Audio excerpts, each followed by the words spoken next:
My partner and I had just become parents, and were looking for our first home. We found an older house built around 1910-1920, which seemed perfect. It was next to a good school and close enough to family that could help out with our daughter. Everything seemed great for the next couple of years, but there was always a heavy type of atmosphere that was hard to explain. And we had this feeling like we were being watched all the time.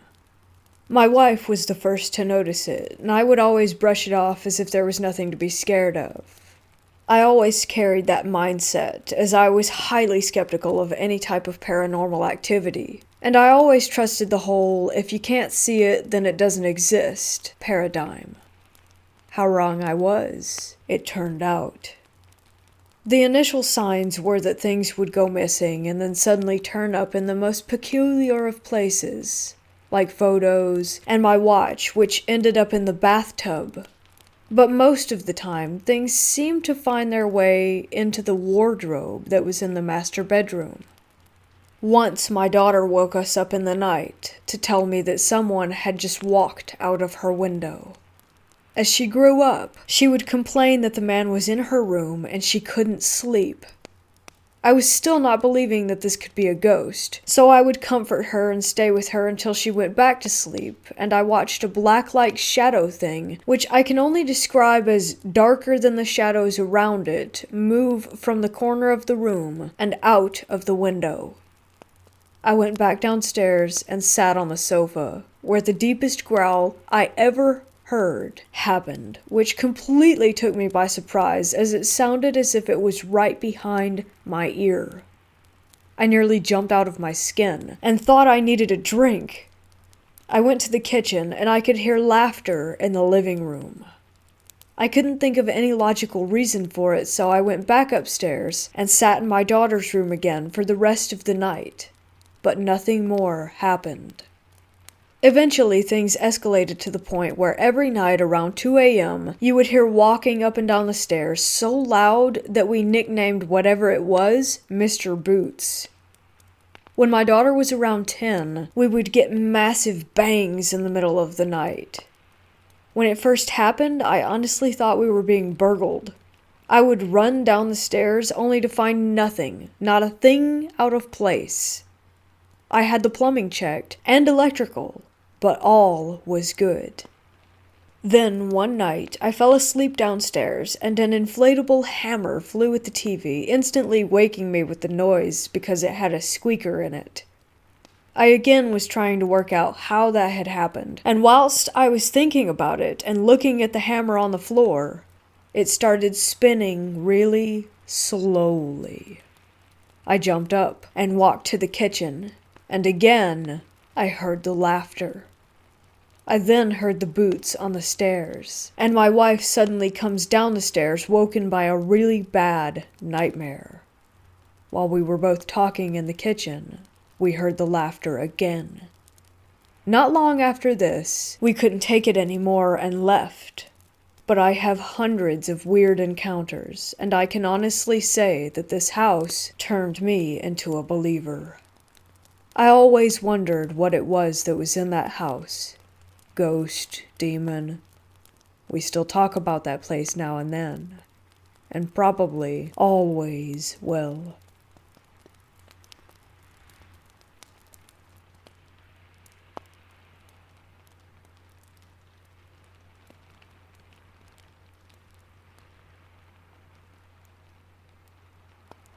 This happened today at a church that I took my grandma to. I haven't been since I was a kid, and figured it might be nice to go again. At first, the church seemed very homey. I come from a small town in Kentucky but live in a city now, so I really enjoyed the change of pace. A lot of people at the church also used to live in Kentucky and still have family there, which made it feel as if there were a small piece of home right there with me. The service was short and simple. They started out with praise and worship, followed by prayer. After the prayer, they opened the side door and invited God, the Holy Spirit, and His angels into the church. Then they had an evangelist come in and preach a sermon. I was getting weird vibes at this point for whatever reason. I figured it was because I hadn't been to church in so long, and it had to do with a few personal reasons from my last church experiences. I was sort of zoning out while the evangelist had the stage. He got really into his sermon. He was yelling and putting his arm out toward us. Mid-screaming/preaching, his microphone messed up, and it made him sound demonic and loud. I know technical issues like that can happen, so I didn't think anything of it. He changes his microphone and carries on. While he's going on again, there's knocking at the side door, and all of a sudden it just flies open. I initially chalked it up to the wind, but the lights began to flicker as he continued talking. Everyone kept praising God and saying that the Spirit was in the church. They really seemed to enjoy these things that were happening. After the service was over, the preacher's wife went up to the podium and said that while all the weird stuff was happening, that she could hear everything upstairs. She also said that while she was up there, that she saw things running past out of the corner of her eye, and that a door had been slammed in her face. Not quite sure what to think of all this. I've never experienced anything in a public place like that, and definitely never expected to in a church. Like I said, everyone was really into it, and said that it was God, or angels. I'm an open and spiritual person, and have experienced a lot of paranormal, but I didn't feel that whatever that was a good thing. I felt bad vibes before things started happening. Vibes that I continued to feel up until we left there.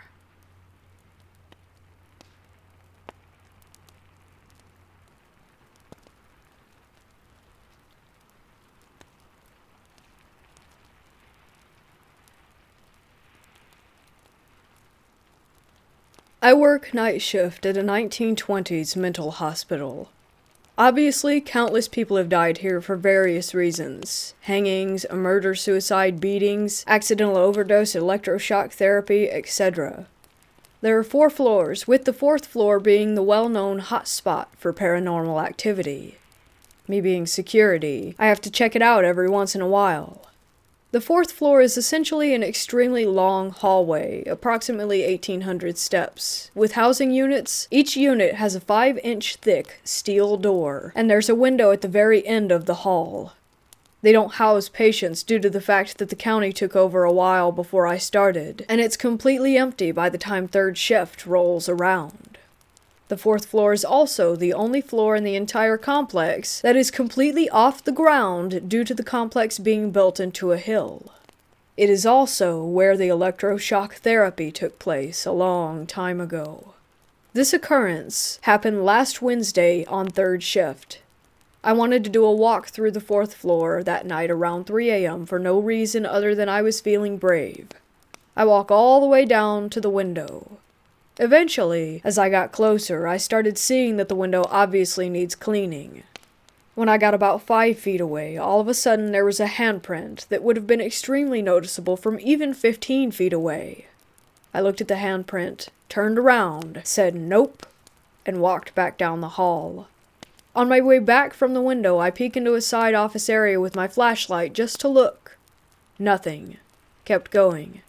After a couple seconds, it sounded like someone was running up behind me, so I walked even faster because everything in my body said not to turn around. As I kept walking, I passed by a unit, and as I passed, I heard what sounded like someone punching the door. Put it up to paranoia due to the running I heard prior, that is until I passed another unit. Another loud thud, as if again someone had punched the door. So at this point I start speed walking down the hall, and while I am, I hear footsteps following mine. Mind you, these units are not connected at all, and again, the entire floor is completely empty.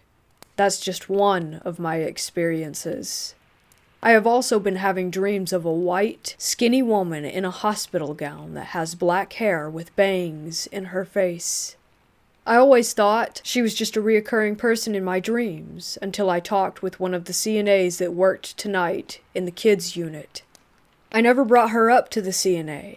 We were just talking about ghosts, and she said that numerous people have said that they've seen the exact woman that I had just explained. We were just talking about ghosts, and she said that numerous people have said that they've seen the exact woman that I just explained.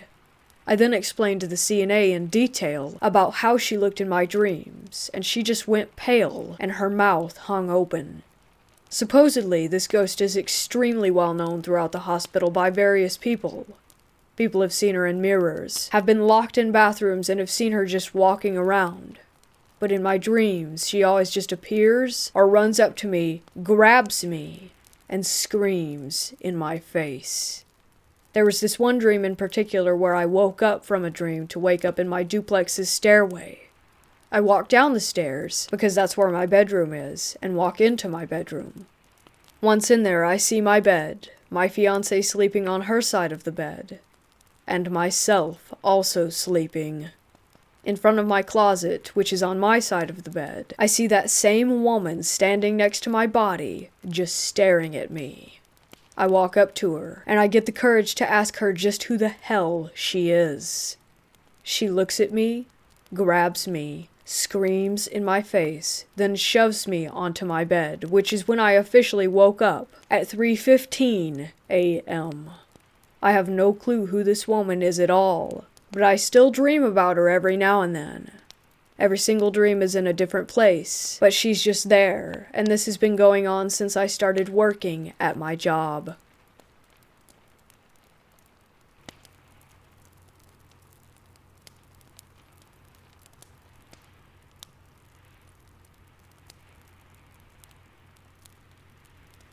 I'd like to start this off by saying that I'm an absolute skeptic, to the point where I've always secretly scoffed about paranormal activities. But I can't explain this. I met my husband in a little dive bar that he was managing. We clicked instantly, and he's a very outdoorsy guy. We got together a couple times, then he officially asked me out on an overnight hike. I had a 10-month-old St. Bernard pup, who of course came with. We drove up way past Cougar towards Mount St. Helens and parked on the trailhead leading to Bolt Camp. It's just a little shelter along the Lewis River about 5 to 6 miles in.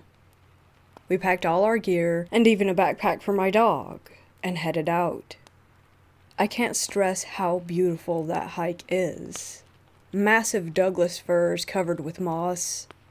Sometimes there were little wooden bridges crossing streams along the trail. My husband would always yell, "Watch out for trolls," when we crossed them. We got kind of a late start, so the sun went down and it was almost completely dark by the time that we arrived.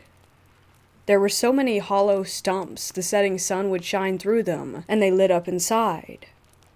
They looked like little hobbit houses with fires burning in their hearths. And the mushrooms, my God, there were bioluminescent ones that glowed green in the dark. It took forever. He kept saying that it was around the next bend, but it never was. We finally arrived and unpacked, and it was awesome. You can look up Bolt Camp online. It's a wooden 3-sided shelter. You'll even see my saint in one of those pics. A tree had come down on it at some point, and the pics you see of it partially smashed are how it was for us. It was still more than intact enough to sleep in, though. People leave stuff at Bolt Camp for the next folks. Someone had left half a bottle of scotch. We partook in that, and when we left, we hung a little baggie of weed from the rafters, and some beer and water. Anyway, we made a fire and cooked steaks on rocks, got drunk, and fell in love. I fell asleep first. I slept towards the inside of the shelter, my now husband and dog toward the outside. It was late October, and while it was dry, it was very, very cold, and the fire refused to stay lit. Eventually, he fell asleep too. My Saint Leo kept growling into the dark, and they bonded over that. "What do you see, buddy? What's out there?" They were both asleep when I woke up. Thinking it was around 2:30 to 3 a.m., I was facing the back wall of the shelter. Then I saw it. A wispy, gossamer, cobweb-looking thing floating to and fro in the back of the shelter. It would flip and spin and turn over itself. It was so beautiful and fascinating. I wasn't scared. I really, really wanted to wake him up, but I barely knew the dude and was afraid he would think I was nuts. so I watched it until I fell asleep. Morning came. I never mentioned it. We fed the dog, ate a bunch of trail mix and cheese and sausage, and hiked back. I dropped him off at his place. Like I said, we fell in love that night, and moved in together a couple months later. We were reminiscing about our awesome hike when he decided to share something with me. I dropped him off that day at his house. That same evening, he was out on his porch having a smoke when he saw something. A cobwebby thing, turning over and over on itself, floating back and forth in the street lamps. He found this interesting. He watched it, and finally it settled into a clump of bushes. He went to take a closer look, and a pair of glowing red eyes materialized, and he decided that he wanted no part, and ran back indoors. This is a man afraid of nothing. Anyway, I obviously immediately told him about what I had seen, and how I was too embarrassed to share before. The similarities are just too great. It had to have been the same thing.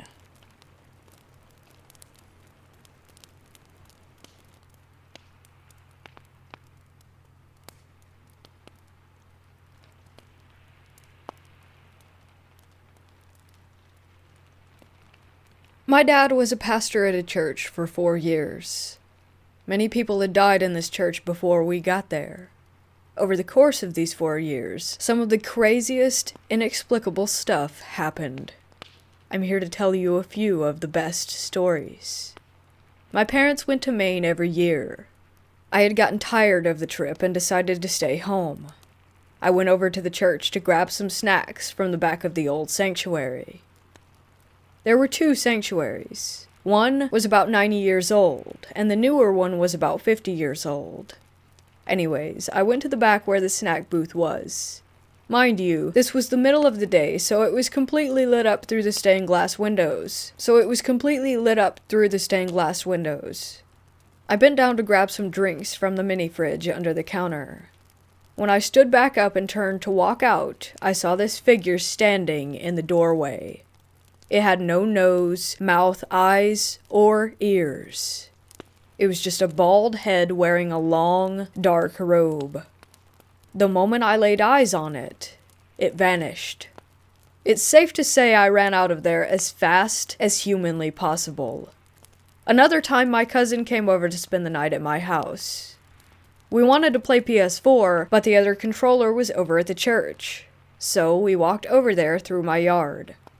It was pitch black out. When we opened the door, we might have made it 2 or 3 feet in before we heard the loudest, spine-tingling scream that I have ever heard coming from the back of the new sanctuary. We ran back outside and back into my house so fast. My cousin was on the verge of crying and kept saying that he was never going back into that church again. The church had a preschool in it. They would change out the toys in the classes every now and then so that the kids wouldn't get bored of them. One time the teacher took one of the kids upstairs to help her pick out some toys for the rest of the class. The old classrooms upstairs were used for storing said toys, extra chairs, and old desks at the time, so there was no one else up there except for the 2 of them. As the teacher was grabbing the toys, the kid that she had brought to help said, "Hey, look at those kids playing with the toys over there." These are just a few of the experiences that people have had. I could sit and write out hundreds of paranormal experiences linked to that church, however, if I had the time.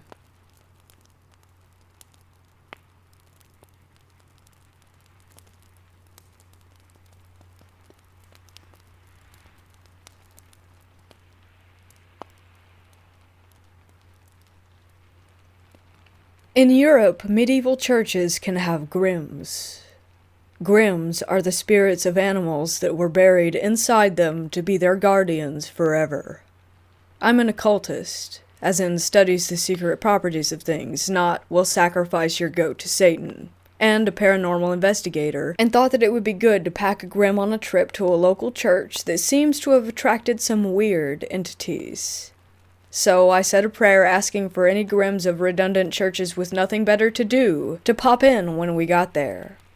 As my team and I walked through the field ahead of this church, I said the prayer again, and there was a gust of wind contrary to the direction that the wind had been blowing in the whole time thus far. It was also much stronger than the pre-existing breeze. It moved the tops of the nearby trees with an audible whomp sound, and tore away a few loose branches. The gust didn't come from anywhere. It just appeared suddenly where we were. I don't think it traveled far, though frankly I was more impressed with the entrance than watching it. The grim could no longer be heard after a few minutes of trampling the grass, but I assume it was a good thing.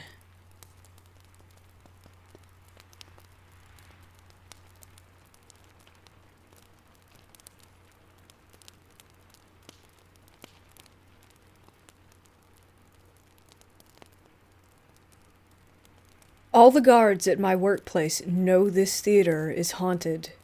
We're all used to the super eerie feelings down in the lower levels, backstage areas.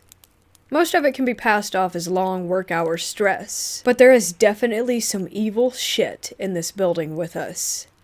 It's probably an entity that's latched itself onto themes like theatrics and whatnot. I don't know. We got all kinds of stories. We have all heard the grand piano playing on its own in the night, heard ghostly voices arguing every now and then as we walk through the halls.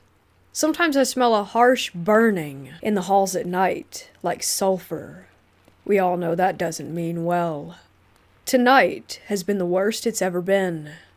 I heard a door slam shut nearby as I was patrolling, and as a joke, I yelled out, "Who it be?" Inside joke with me and my friends to lighten my nerves. And I heard a deep, almost unintelligible male voice saying, "It be me." Sounds kind of funny, but I did not enjoy that. My Bluetooth headphones blatantly refused to work tonight. I also walked through one of the function halls in the darkness. Once the building closes, we patrol without many lights on, other than the occasional safety lights here and there. And I saw something following me in the mirror. I refused to look behind me, or stare at the mirror too long, but it appeared to be a figure clearly dressed in the costume of like a king, with a fur robe and a black jagged crown. Its head was tilting side to side as it shuffled along behind me, kind of like a wind-up toy. It moved so soundlessly that I was pretty startled by it. I couldn't feel my legs out of dread, so I didn't even stop walking. I just stopped looking immediately, and calmly kept the same pace on my way out of the room, pretending to see nothing. I think this is happening due to the current performance of a really old and famous play called Faust. A very famous actor died performing it here in Melbourne a long time ago in another theater nearby, and his ghost allegedly haunts the theater to this day. It's not far down the road from our theater. There is also a secret warehouse on the site, the location of which, for obvious reasons, we do not share with the public. But this warehouse is basically a storage room full of really old and valuable artifacts that have to do with early modern theater and music. Authentic historical pieces like 18th century instruments and old chests and trunks that belong to people of fame. One-of-a-kind tapes recorded by famous rock and blues musicians, old stage set models, some dating back all the way to the 1800s. It's crazy. I know for a fact that some of these old artifacts bring with them the presence of beings potentially even older than they are. You couldn't pay me to open some of these creepy-looking trunks. Safe to say, I'm glad I'm casual now and no longer work full-time. I've been working here for almost a year. It's hands down the most haunting place that I have ever experienced.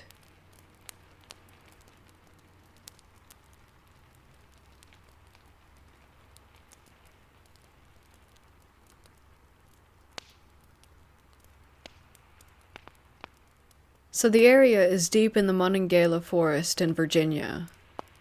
I was doing some hiking there alone, trying to explore the new area, seeing what's out there. Everything was going pretty smooth in general, except for one occurrence that had gotten me blown away completely. By the way, I'm a 37-year-old male, been hiking in forests and mountains many times, never had an issue. Anyway, so I'm walking in the forest. It was around 4 p.m. I was alone. I had everything on me, including a radio beacon, compass, GPS on my phone, and smartwatch. So as you can see, taking my precautions in case I get lost, so that I can figure out my whereabouts and get back. I also even had printed maps on me. While walking, I all of a sudden felt some sort of weird, very weird quietness. As if you know it was the vacuum. No birds chirping, just quietness. And what's extra weird about it was that it was so quiet that I could hear the humming in my ears that you sometimes get to hear in total silence. I'm thinking, okay, quite odd. First, though, is that there might have been a predator in the vicinity, so I was trying to keep an eye out for that. I did carry something to protect myself with just in case I got attacked. Anyway, I just keep walking. No predator, but the quietness was just there. It's strange. I did not even see any birds anymore, just trees. I also noticed that the weather started getting worse, it became cloudy in an odd way. I don't know how to explain it. Long story short, the weather got bad pretty much out of nowhere. At this point, I kind of started feeling I don't know how to describe it, I guess uneasiness. I decided to go back, and here's this. All of a sudden, the GPS is out on both my phone and my smartwatch, and the compass is spinning as if there's a magnet close by or something like that. That got me very concerned because it pretty much means that I can't find out where to go in case I get lost. I started walking back. None of my navigational tools are working. I'm kind of still going back, just kind of orienting myself by the way that I came in. All of a sudden, I see the clouds above are really bizarre. It's like most of the clouds are weird and grayish in color, but they're not like clouds, but more kind of like fog, which is really way up. Then there was another cloud kind of surrounded by gray clouds, which was black. I've never seen a cloud look like that before. It was almost like the night sky. Then the craziness happened. All of a sudden, I hear music. Like a town clock bell or something like that, doing it every 10 seconds or so. I don't know, at the time I just got scared, really freaked out, and I just started running very, very fast back where I had come from. I was sprinting, and then eventually I noticed that the weather got better. It was no longer cloudy. The clouds weren't in fact visible anywhere near. I looked at my compass and GPS, and it was back up. I was, in fact, headed in the correct direction. After that, I just went back to the place where I had parked and left. Later that day, I looked up the weather forecast for that area. There wasn't supposed to be any cloudiness anywhere. It was supposed to be a sunny day with only sporadic clouds. I told my story to my buddies, also hikers.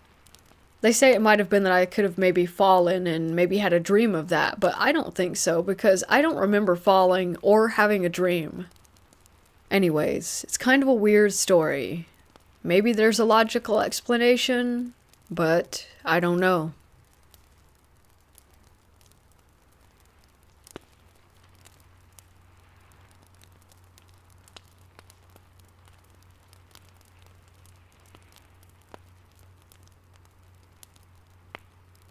Years ago, during a church event that I was forced to attend, we all had a terrifying experience. The setup was that boys slept anywhere they wanted to downstairs, and the girls were free to sleep wherever they wanted to upstairs. Some rooms were locked off, however, as the church was being renovated at the time. Anyway, it didn't matter too much, because we were just a small group. Night rolled around and us girls migrated into the nursery while most of the guys crashed in the indoor gym/basketball court. Only one guy couldn't sleep. Above the basketball court are windows to another room that was locked off, and the guy kept seeing flashing lights as well as the silhouettes of people looking at him. He didn't stay in the gym for very long. About the same time, myself and the other girls were still in the nursery. At that moment, we were playing apples to apples. The door was closed, and next to it was a one-way window. Inside was like a mirror. It was so that kids didn't see their parents coming to check on them and make a fuss. Well, I started hearing banging and scratching on the door. I freaked out and looked up to see two grinning faces staring back at all of us. Remember, we were on the mirror side of the one-way window. One of us bolted toward the door, and we heard stomping down the hall, but no one was there. The pastor came up screaming at us, saying that we were all just imagining things. We know what we saw, though, as well as heard, and all of us refuse to go back.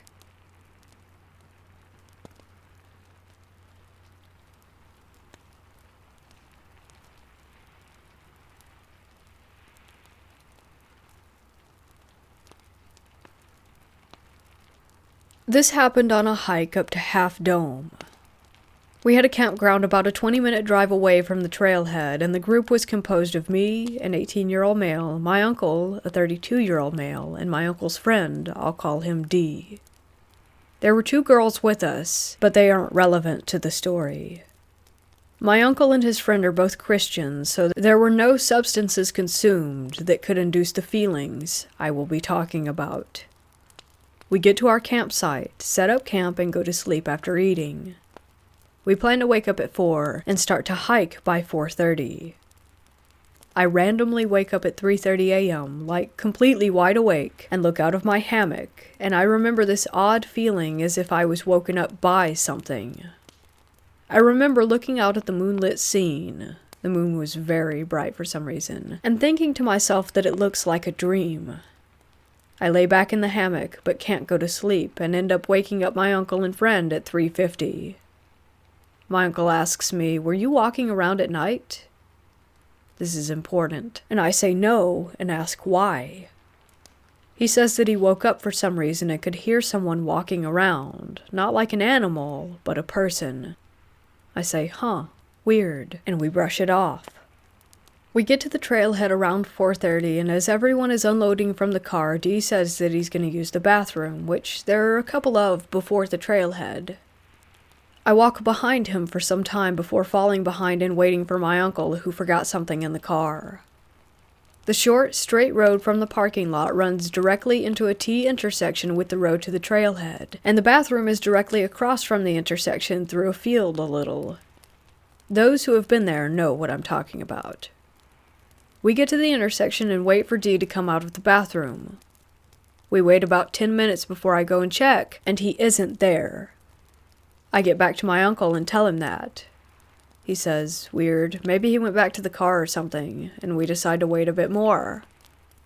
By 5:10, we begin worrying.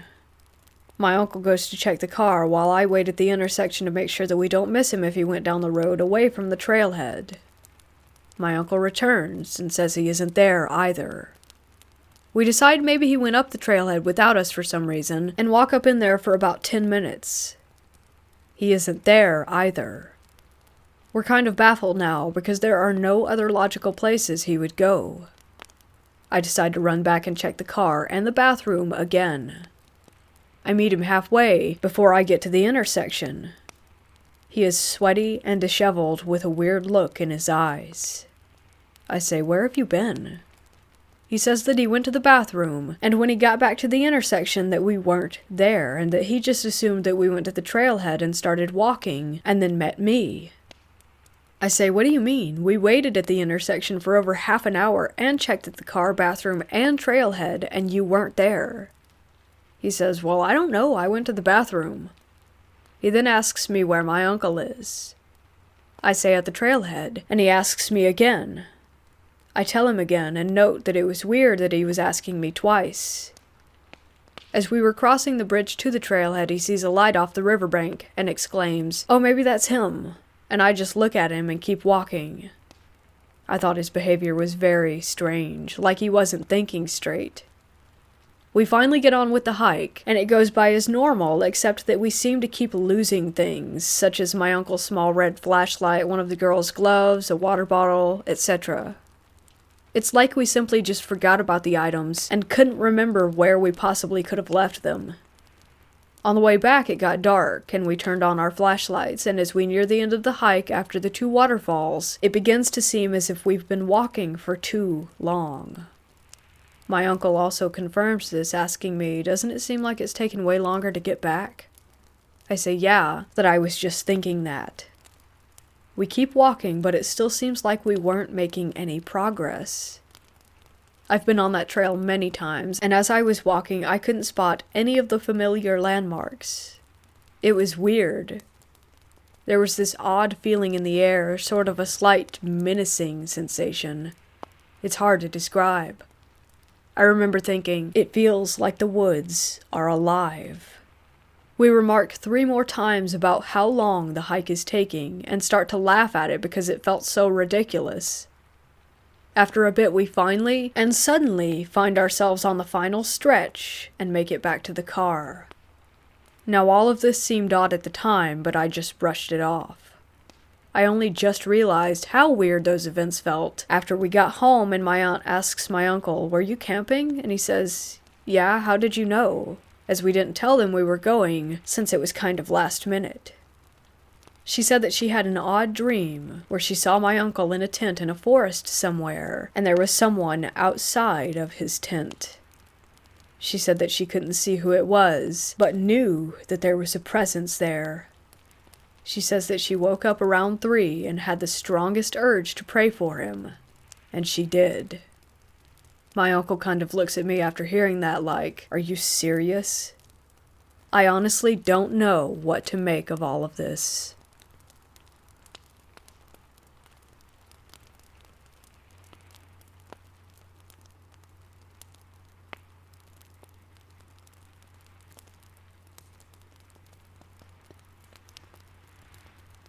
I only know this story because it was told to me by a family member. I don't have much recollection of it myself.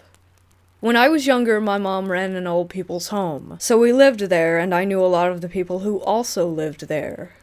When I was about 4 or 5, my family and I used to love going to visit different towns and cities, check out all the landmarks. I can't remember which town it was, but we visited the church there. We were just having a look around, as you do, when suddenly as I was looking across the pews, I saw a lady. She was just sitting there, not bothering anyone at all, but apparently I burst out crying and started begging to leave. Once we got out, I'm told I kept saying that it was one of the ladies who lived in the home that my mom ran. The issue was, she had died a few weeks prior. None of my family ever saw her. The only thing I remember properly is seeing her and just being absolutely terrified. I have no idea why, but I do remember the fear itself. It was real and very intense. I still see things on occasion. Sometimes the fear is there, sometimes it isn't.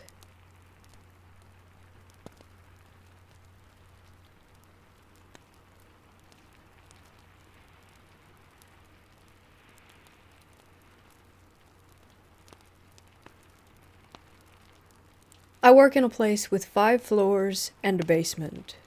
It used to be a house for nuns and priests. I have divided the story into small parts describing everything I've seen on each floor. I got called up for a night shift since a colleague called in sick. I've never done a night shift here, so I took up the opportunity to see what it was like. 4th floor. Doing your rounds isn't the creepiest thing at all.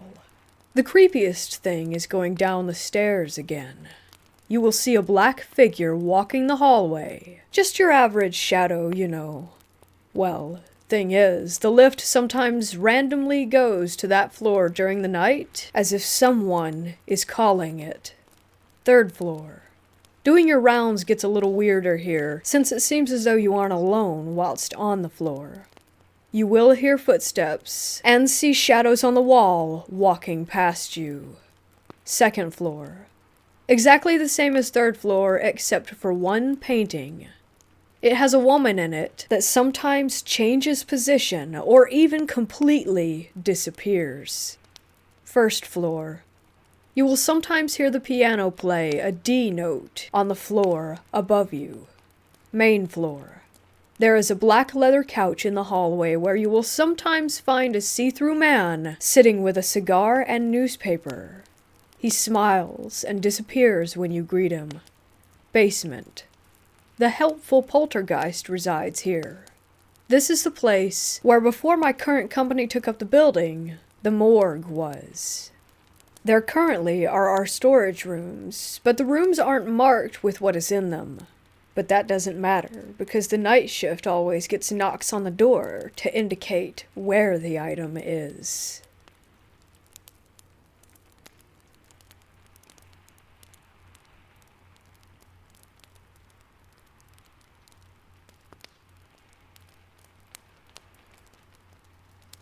Before we begin, you must understand that everything you are about to read is absolutely true, and the events continue to this day. It was last summer. My girlfriend, now wife, and I finally made the big decision to move in together. Cobblestone Square is a situation of apartment complexes surrounding a central park. After living in another apartment for 2 years, I learned that a bigger apartment was opening up on the other side of the complex. We needed more space because my wife had 2 children from a previous marriage. After a rushed inspection, we were happy to move in right at the start of June.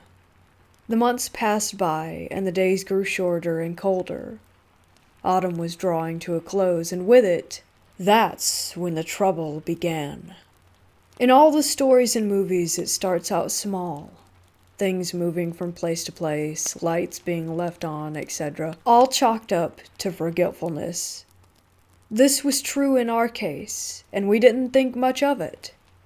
It only started to escalate with the children. Our apartment is set up with 2 bedrooms and bathrooms on opposite ends from each other. In our bedroom, we have our own private bathroom, and next to the kids' room is a small hallway leading to their own bathroom. We would give them baths in there and potty train, and almost as if flicking a switch, when the autumn months came, our youngest, a 2-year-old girl, would absolutely hate going in that bathroom. At the mere mention of bath time, she would go into hysterics, or on good days, she would sit in the tub, and in the process of bathing, she would look past myself or my wife and start screaming and crying. Oftentimes something would catch her eye in the mirror, and she would also start crying like mad. The most unsettling part would be that as soon as we took her out of the bathroom, she would stop and act as if nothing had happened. Our son, who was 4 at the time, would also run up to us and say that he would hear a voice saying, "Uppy," which was a common saying among the children when they wanted to be held. We asked if it was his sister, and he would profusely say that it wasn't, but he said it sounded like a kid. This happened a few times. With my wife being separated from her first husband and splitting custody, we would have the children come live with us every other week.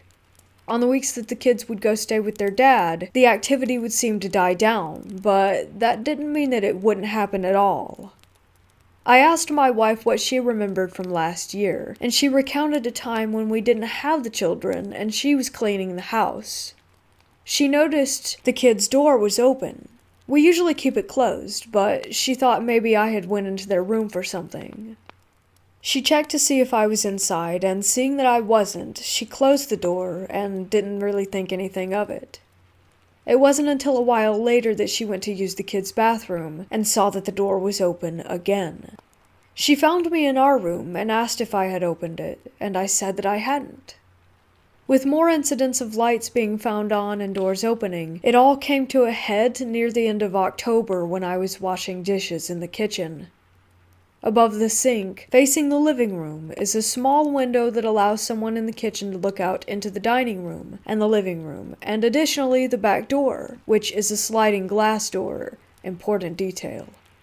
After the kids had been put to bed and were asleep, my wife and I went about our normal duties and chores, trying to finish up before the next day started.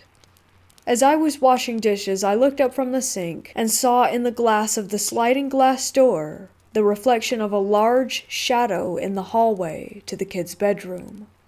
It quickly entered the bathroom, and I immediately walked over, turning on the light, and seeing nothing there. I went to my bedroom where my wife was vacuuming, and I asked her if she by chance went into the kids' bathroom for whatever reason. I wasn't surprised by her response when she said no, and I told her what I had seen. It was after this event, and subsequently Halloween, that all the activity seemed to stop. More months passed by again, and we jumped to 2020. August. As soon as the activity started again, I began to keep a journal of all the findings. That way there was a record. On August 10th, I went to the bathroom, the kids' bathroom, before going to bed, and heard a small child giggle. Both children were fast asleep. On August 11th, my wife was bathing our daughter, and for the first time in a year, our little girl started to shriek in fear until she was out of the bathroom. On August 13th, while getting ready for bed, our son knocked on our door. I'm always the one to answer, and he told me that he was afraid. He wouldn't elaborate on why, but when I laid him down in his bed, he begged for the closet to be closed.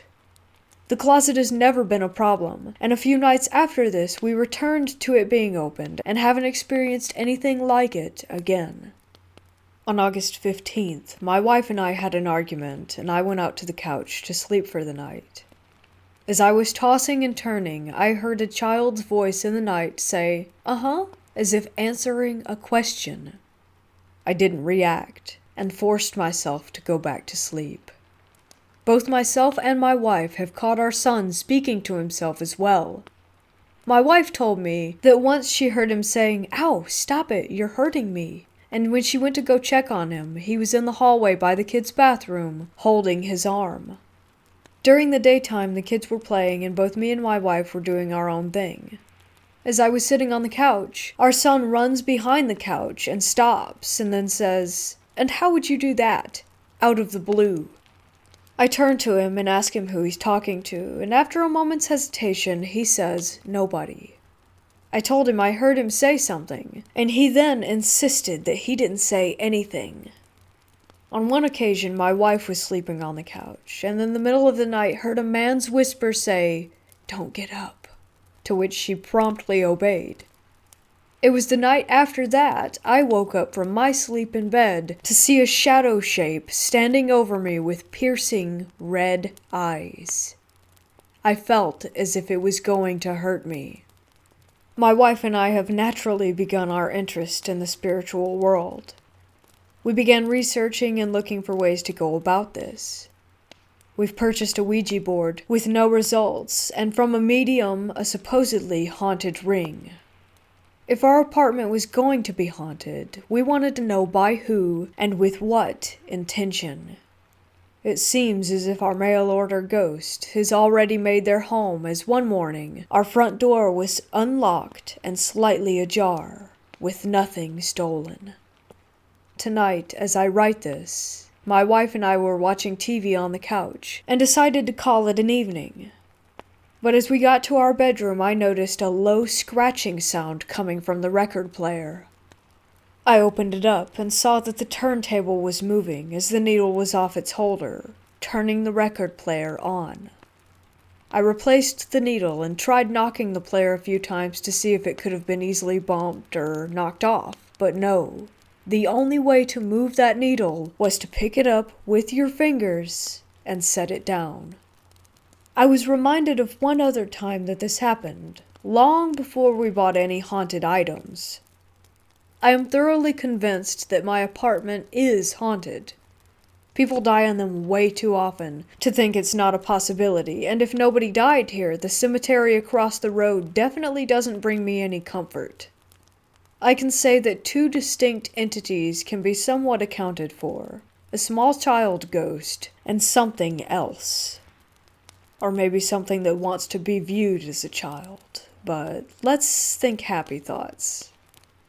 We still live here to this day. Autumn is just beginning, and that's when things really seem to get interesting.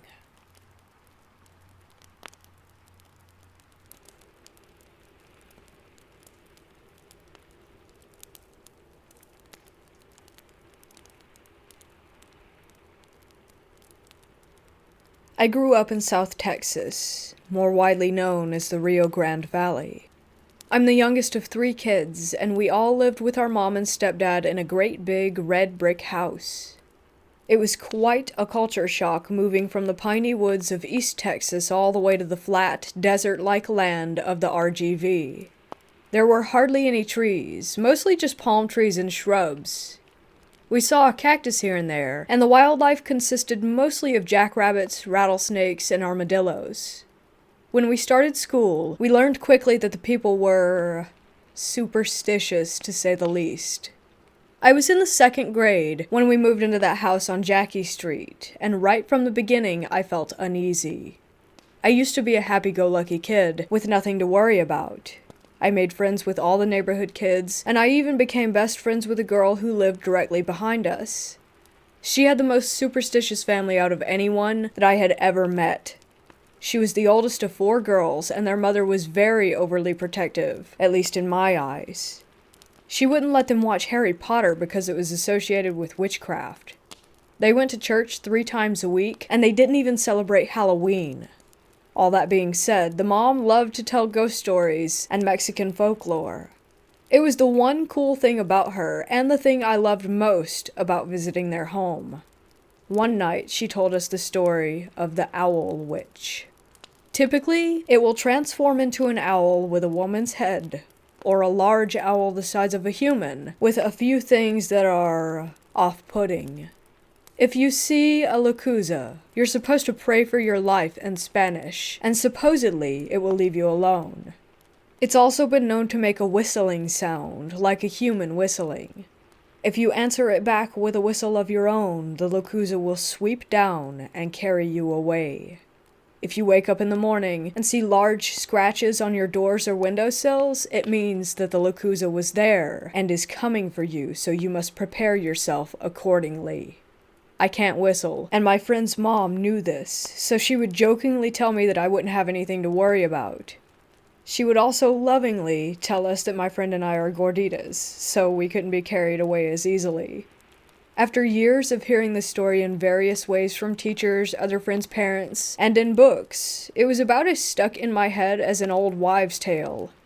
I would get excited about hearing it around Halloween at school. It was just another scary story, and would give us kids an adrenaline rush. I never thought that those stories would one day become a reality for me. It happened the summer of 5th grade. My best friend and I were on her trampoline. It was summer, so we were up kind of late, maybe around 10 p.m., and it was a full moon. We spent time talking and looking at the stars until we heard whistling. We knew not to whistle back. Instead, we lay there frozen, still looking at the sky and listening intently to the whistling coming from the distance. I look at my friend, and she is absolutely paralyzed. She's praying in Spanish and squeezing my hand as tightly as possible. A few minutes go by, and we hear more whistling, getting closer. My friend stops praying and says that we should head inside. I agree without hesitation, and we start inching toward the edge of the trampoline to escape. In that moment, I hear it, and I'll never forget the bone-rattling sound and the twisted image that scarred me for life. We felt the wind from its wings, and saw it just maybe 15 feet above our heads. A huge, snowy white owl, maybe 12 feet wide from wingtip to wingtip, floating right above us. Its eyes were jet black, and it looked mostly like an owl, but its feet were human. It had huge, human feet with long black talons that seemed to twitch as its cold, demonic eyes stared down at its prey. It locked eyes with me and let out a screech. My heart jumped into my throat, and I have never ran inside a house so quickly. We cried together while praying, as we heard it continue to flap around outside. We held on to each other with her rosary in our hands, and continued praying as loudly as we could. All of a sudden it was gone, onto its next victim. We're both terrified of owls to this day. We won't even look them up in books. Every time I see one, I think of the face of the lechuza. Almost human and almost owl. A strange, demonic hybrid not of this world. Believe the tales. Don't go outside alone, and never respond to strange whistling. something might just snatch you up and carry you far, far away.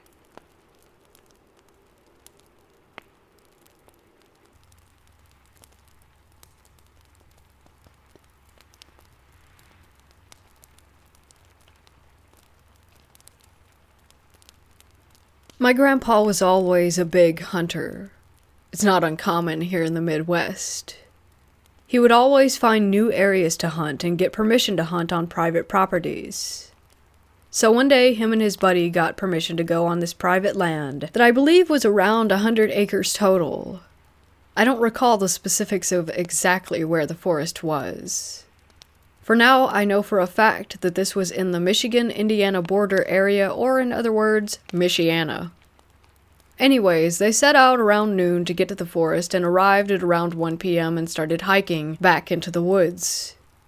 They each had their own tree stands or blinds set up prior, so they made their way to them. I remember my grandpa telling me that they hiked a few miles back, so they had to have been deep in the woods. As the day goes on, they don't see any deer, so once the sun began to set, they decided to start making their way back to the truck and met up near my grandpa's tree stand. This is where the weird stuff happens. They're making their way back and the sun has completely set. Luckily, they brought flashlights for the walk back because otherwise they would have had to have walked a few miles in pitch black. Anyways, they finally have about a mile of hiking left when they see something or someone crouched in front of them with their back turned to them. My grandpa described him as a bald white guy wearing a black and white striped shirt. My grandpa's friend speaks up after a moment that I can only imagine as a "what the heck is this feeling?" and asks what he's doing out there, and without a word, the man stands up and faces them, stares, then levitates up toward the trees, and disappears. After that, they sprinted to the truck, and never went back to that land again.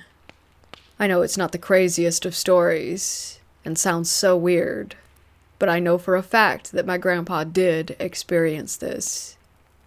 My grandpa's not a liar, and it was never some scary campfire story that he told us grandkids.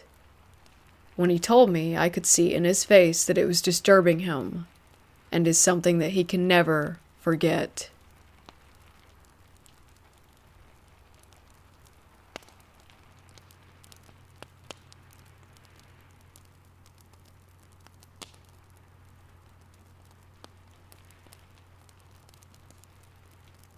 A few years back, my friends and I were at our church late at night playing D&D. Our friend Brenton was the son of the pastor. His name was Robin, and he was not only our pastor, but a licensed exorcist as well. It was 5 of us kids there. Brenton, Scott, Zach, Quashawn, me, and also Brenton's dad was in the building. My mom showed up later after D&D, making for a total of 7 people in the church.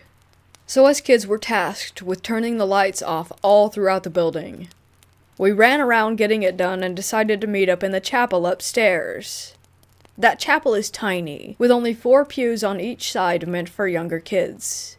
When the last light for the chapel where we had met up in was turned off, the atmosphere did a complete 180. Things felt different to me at least, but to my friends not so much. They laughed, joked, and focused on scaring my mom. We sat in the chapel room for a bit waiting, asking the typical, "If anyone is here, please reveal yourselves," requests. Of course, there was nothing. It made me a little upset, as my mom and I love the paranormal, and to not get anything right off the bat was disappointing. Robin, Brenton's dad, suggested that we go next door to the nursery's kid playroom. We agreed and made the 10-second trek. My mom didn't like it. She had been taking photos before with the flash on, hoping to catch something, but was refusing to do so at that point. She said she was afraid of seeing something. When we asked for a sign from anyone who might be present, the smell of vanilla perfume filled the room.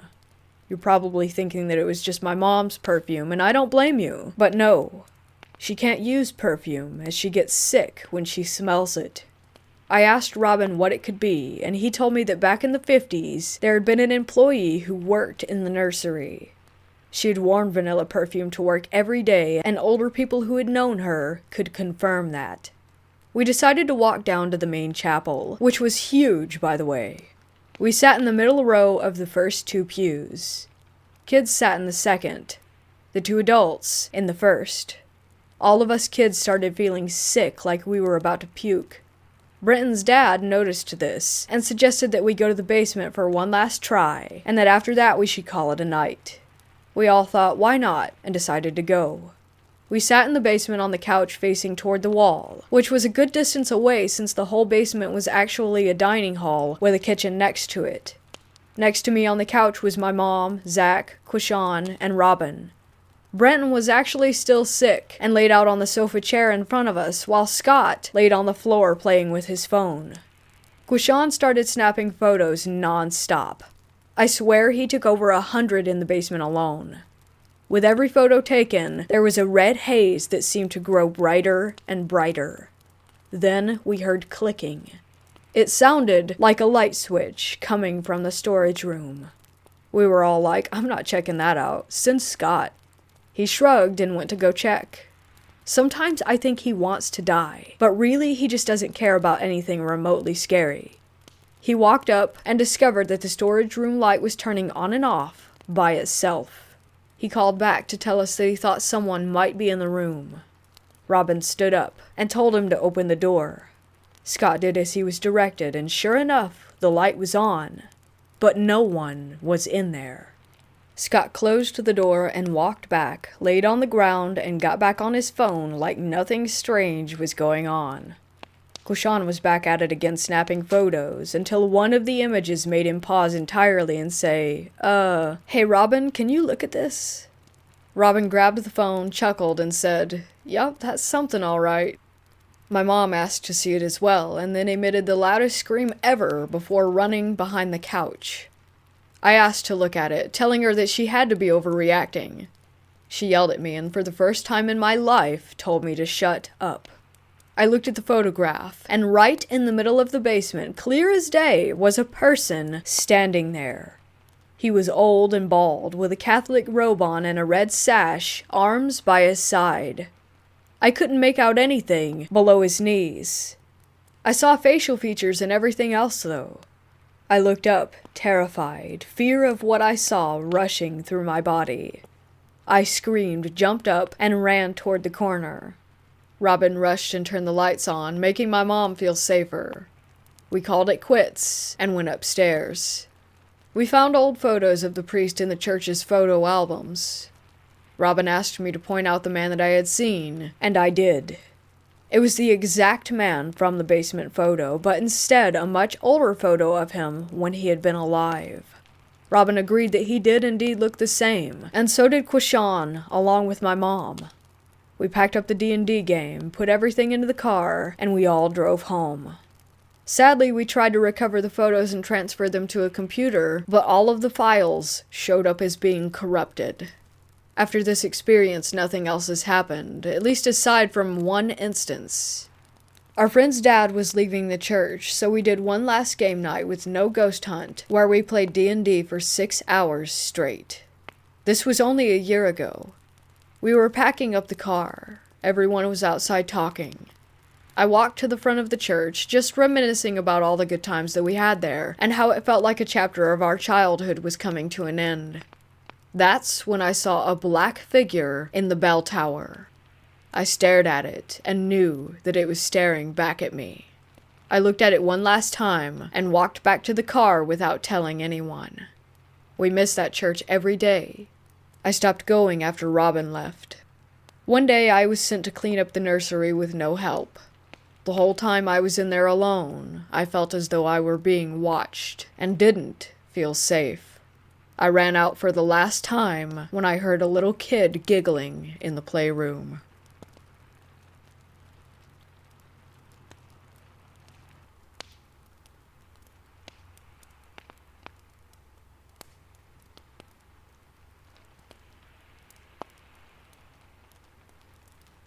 I grew up in rural Oregon with around 70 acres of wooded private property as my personal playground. By the time I was 16, I had spent countless hours exploring every square foot that I could, and had never experienced anything any more unpleasant than poison oak and more than a few blackberry scratches. Oddly, there was one small portion of the property that I had never checked out. I couldn't tell you why I had never gone to this one little corner. I just never did. It was like an unconscious choice to just never go there. There was even an old trail or road leading back to it. One afternoon, I got the itch to turn left and follow that trail. The day was bright and warm. Nothing was sketchy or untoward. However, within 50 feet of the trailhead, I felt an overwhelming need to stop in my tracks. It was like stepping on a giant, sticky mouse trap. My feet simply wouldn't carry me any further forward. As I stood there, every hair on my body stood on end, and I felt absolutely sick to my stomach with dread. I spun in place, looking every direction for whatever danger my body was telling me was there. The spot where I stood was a bit of a clearing in the trees. I had about 20 feet or so of total visibility in all directions, and further in some. There was nothing, not so much as a bird or a bug. I've never felt such utter terror and the desire to go full knees to chest for the hills. I made my way back to the trailhead as fast as I could backpedal, and the second my feet left the trail, it all faded. Hairs back down, stomach settled, and zero sense of unease. It was like stepping out of a room and closing the door. For years I wondered what kind of presence I had encountered. Many naysayers tried to tell me that it was probably just a cougar and it was my sixth sense picking up on it. I wasn't buying it. Then, in talking to my parents one day, who used to wander that property when they were dating a few decades ago, I found out that they had come across the remnants of an old homestead there. It had deteriorated to the point where there was nothing left but the outline of the foundation and some old medicine bottles. I had a light bulb moment. Seems that maybe one of the homesteaders was still there, and I was definitely trespassing. I've had short-lived moments of temptation where I thought about going back there and seeing if I could replicate the experience. In all honesty, though, whatever was there was way too dark for me to ever want to encounter it again. It definitely seems best left alone.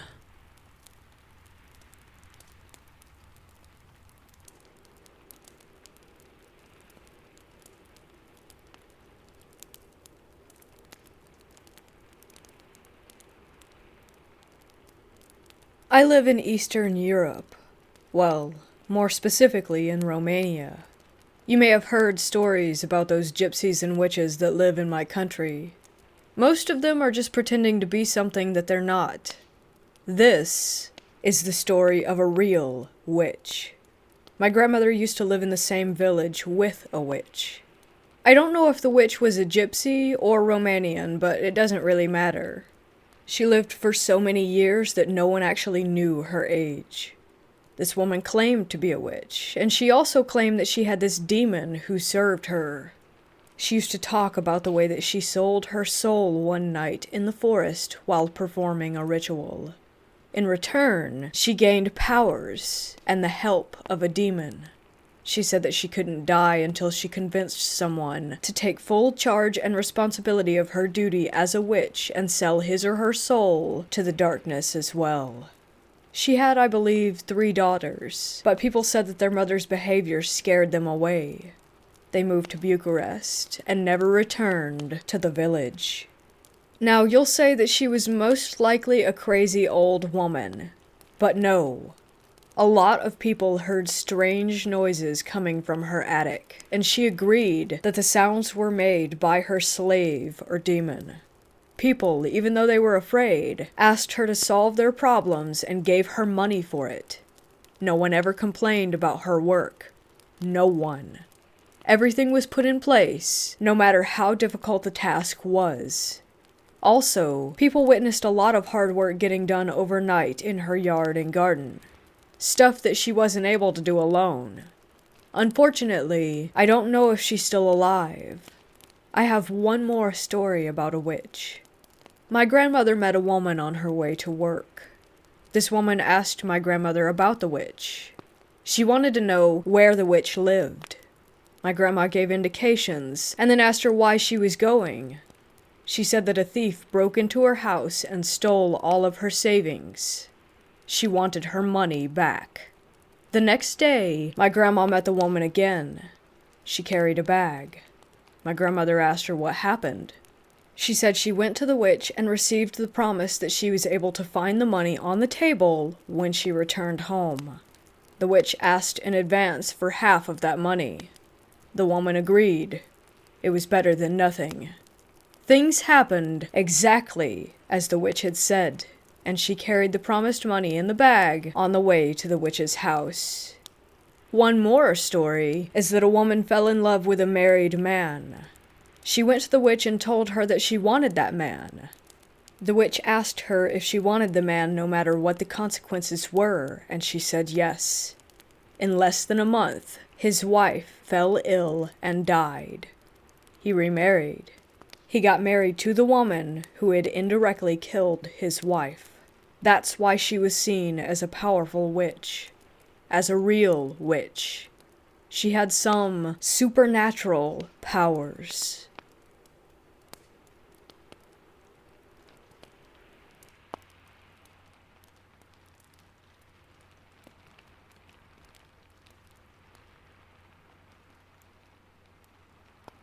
This was probably the scariest thing to happen to me in real life. It took place a couple months ago while I was sightseeing the West Coast. I was visiting a small, quiet beach town in Oregon called Newport. It's basically situated on a cliff, and then down below is the beach. The beach itself is basically empty, and it is huge. It goes on for endless miles and seems like something out of a movie. I've never seen something so vast in my whole life.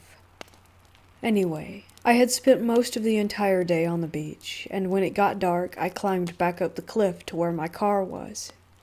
I had originally planned to sleep on the beach in a tent, but it was starting to rain, so I figured I would just sleep in my car. I had been traveling all over Oregon and California for the last month, seeing national parks and stuff, and sleeping in my car most nights anyway. And this was literally the perfect, quiet little beach town, so I figured no big deal. I got to my car, which was parked in this public lot for beachgoers at the top of the cliff. But next to my car was the sign that said no overnight parking that I hadn't seen before, so I figured, dang, I guess I'll just go to another spot close by. So I looked on the maps on my phone and saw that 10 minutes away on the outside of town was a nature preserve. As I mentioned earlier, I had been staying at national parks and stuff, so I figured that it would be a nice place to sleep. The weather was beginning to get significantly worse, and I figured I should hurry. I drove there pretty fast, and by the time I did get there, it was completely dark and storming. I entered the nature preserve, which was a single road that followed the cliff line on the coast for a couple minutes with nothing but trees on one side and beach on the other. No cars, no houses, no buildings, no people for what seems like forever. As I drove down the road a little ways, I began to feel uneasy. It all seemed a little creepy, and I felt really alone, but the moon was shining bright through the clouds and the beach was visible, so I figured I was all right. I found a great peak spot on the cliff overlooking the beach and decided to back my car up on it and rest. I opened up the back of my Jeep and climbed in and went to sleep. After a few hours, I woke up. I wasn't sure what had caused me to wake up, but there I was, awake. By this time, the storm had turned into a full-blown monsoon. I could barely see out my windows. The rain was so thick, but I could hear the waves of the ocean down below crashing against the beach, and the wind was blowing so loud that my car was shaking.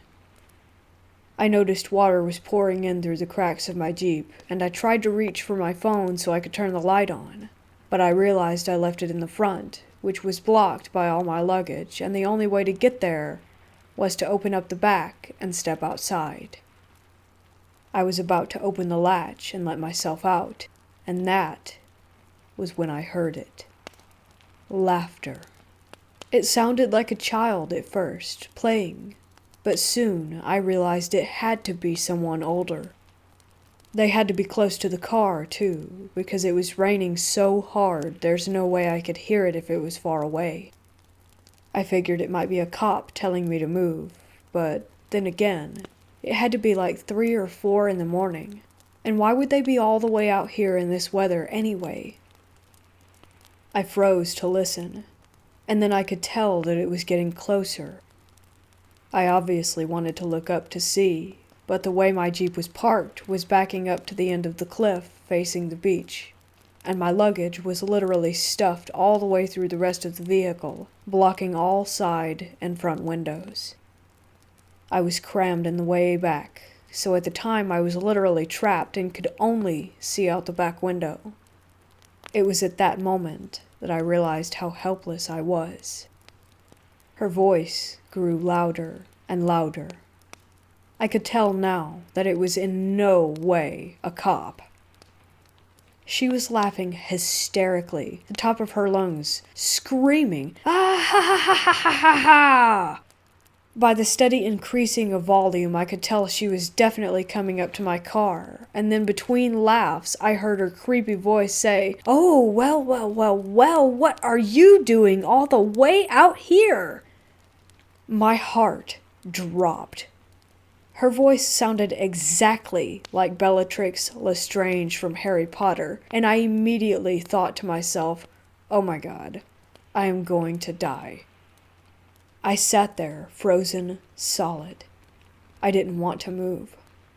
I remember thinking to myself, this is not happening, this is not happening, this is not happening. But it was. With the storm raging outside my car, my phone being nowhere in reach, me being trapped in the back of the Jeep with no easy exit, on the edge of a cliff in the middle of nowhere, with maniacal, laughing women getting closer and closer, I was literally living in a full-blown horror film. The only thing I could do was wait. I sat there for a few more moments, and then that's when I saw her. I had poked my head up just a bit to see out the tiny space of visible window that looked to the side of my vehicle. About 10 feet or so from the Jeep, I could see through the thick rain and heavy fog a woman standing there facing not me, thank God, but the edge of the cliff toward the beach. Her arms were flaying up and down rapidly like a bird, and her head was twitching increasingly fast, all over in irregular patterns. Her clothes were ripped, and her voice was broken, and she literally looked like the zombies on The Walking Dead. I couldn't move. Literally all the fears built up in my head of what the source of this hysterical laughter may be came true in that second. I tried rationalizing the situation to myself like, she's on drugs, she's lost her mind, or this is someone joking, or literally anything. But every time I tried, I would peek back up and see that this is something unexplicable. It made no sense. How the hell would someone be out here in what I'm pretty sure was a Category 5 monsoon, 5 miles away from anything, no car, freezing temperature, standing up, screaming in the dead of night? I just couldn't believe it. She kept laughing hysterically, shaking her body all over as if she were fully possessed. I couldn't understand what words she was shouting in between laughs, but it sounded demonic. I was mortified. By the grace of God, I ended up finding a significantly large hunting knife stowed away in the bag next to me in the back of the Jeep, and after taking one last good look at this bewildered, wild devil witch woman, I decided it was time to say a prayer and try my best to sleep. I honestly don't know how I managed to do that, because if I remember right, she probably stayed there for another 30 minutes, howling at the moon. But somehow I did. And the next morning when I woke up, I slowly stepped out of my Jeep, knife in hand, of course, and I looked around. And there was nobody there. It was as if it had never happened. The sun was shining now, and the beach was calm. It was just me, and me alone.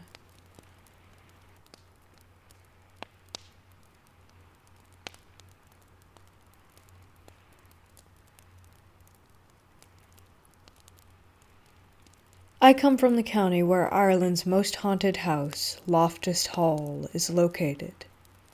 If you want to know the history of Loftus Hall and the original story to it, I'm sure you can find it on Google. People that have visited all have their own stories of experiences at the house, and I'm going to share with you some of my experiences that I've had over the years. I lived about a 30 minutes drive away from it, so it was a destination that we visited a lot. I remember the first time I visited the grounds of the house. I was maybe 5 or 6 years old and was visiting it with my uncle. As we drove up the long lane leading the way to the house, I remember looking at all of the windows and getting a shiver as we approached. We parked and got out of the car. I stood and stared at the house. We walked around the grounds and around to the side of it where, at the time, there were apple trees. We picked some of them, as they were red and juicy, and put them in a bag to bring them home with us. When we got home and got the apples out of the bag, every single one had a rotten part on one side. I mean, a big, green, soft, gooey lump on all of them. Another time, when I was around 14, I had went to Loftus Hall with my friend and his mom. There's a nearby lighthouse that's open for people to visit, and we went there first. When we got to the house, there were a few people around, and a young American family there. A mom, dad, and 2 girls, aged around 5 and 9-ish. The 2 girls were running around and playing on the grounds when they ran to their parents laughing, and the 9-year-old said, Mommy, Ann wants to show us something. Can we go to her room?" Now this may seem like normal child behavior, but Ann is the name of the girl in the original haunting story of Loftus Hall. I must also mention that the actual house was not open for guests to go in and out of as they pleased. Not at that time. When I was 16, that was my first time going into the house. We booked a tour on Halloween night. There were some ghost hunters who do an overnight stay every year, and a certain amount of guests can stay there with them for the night. We arrived and went in. We set up our sleeping bags while the ghost hunter crew set up their equipment. We took the tour of the house at night with a tour guide and in groups of 5. We went to each room with the guide giving the story behind it. We got to a room called the Tapestry Room. This is the most famous and apparently most haunted room in the building. It's said that Anne was locked in this room, and she died in the room as she stared out the window waiting for her mysterious stranger to return. You can actually find the details of this story online.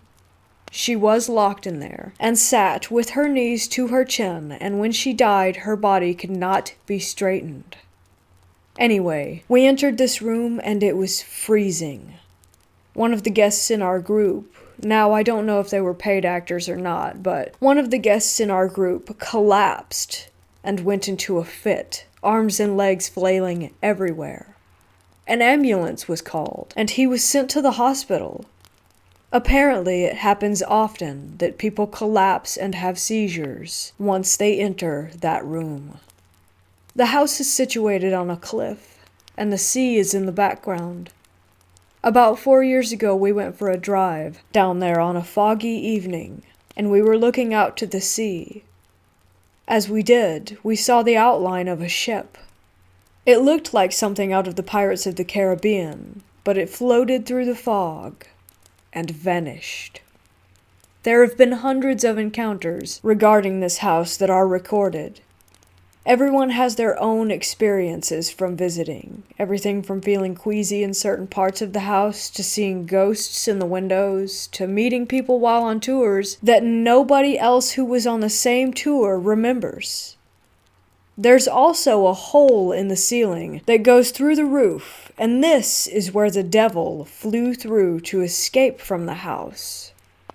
Over the centuries, this hole has been repaired multiple times, but each time it is repaired, it will only last for a few days and then reopens again in the same place.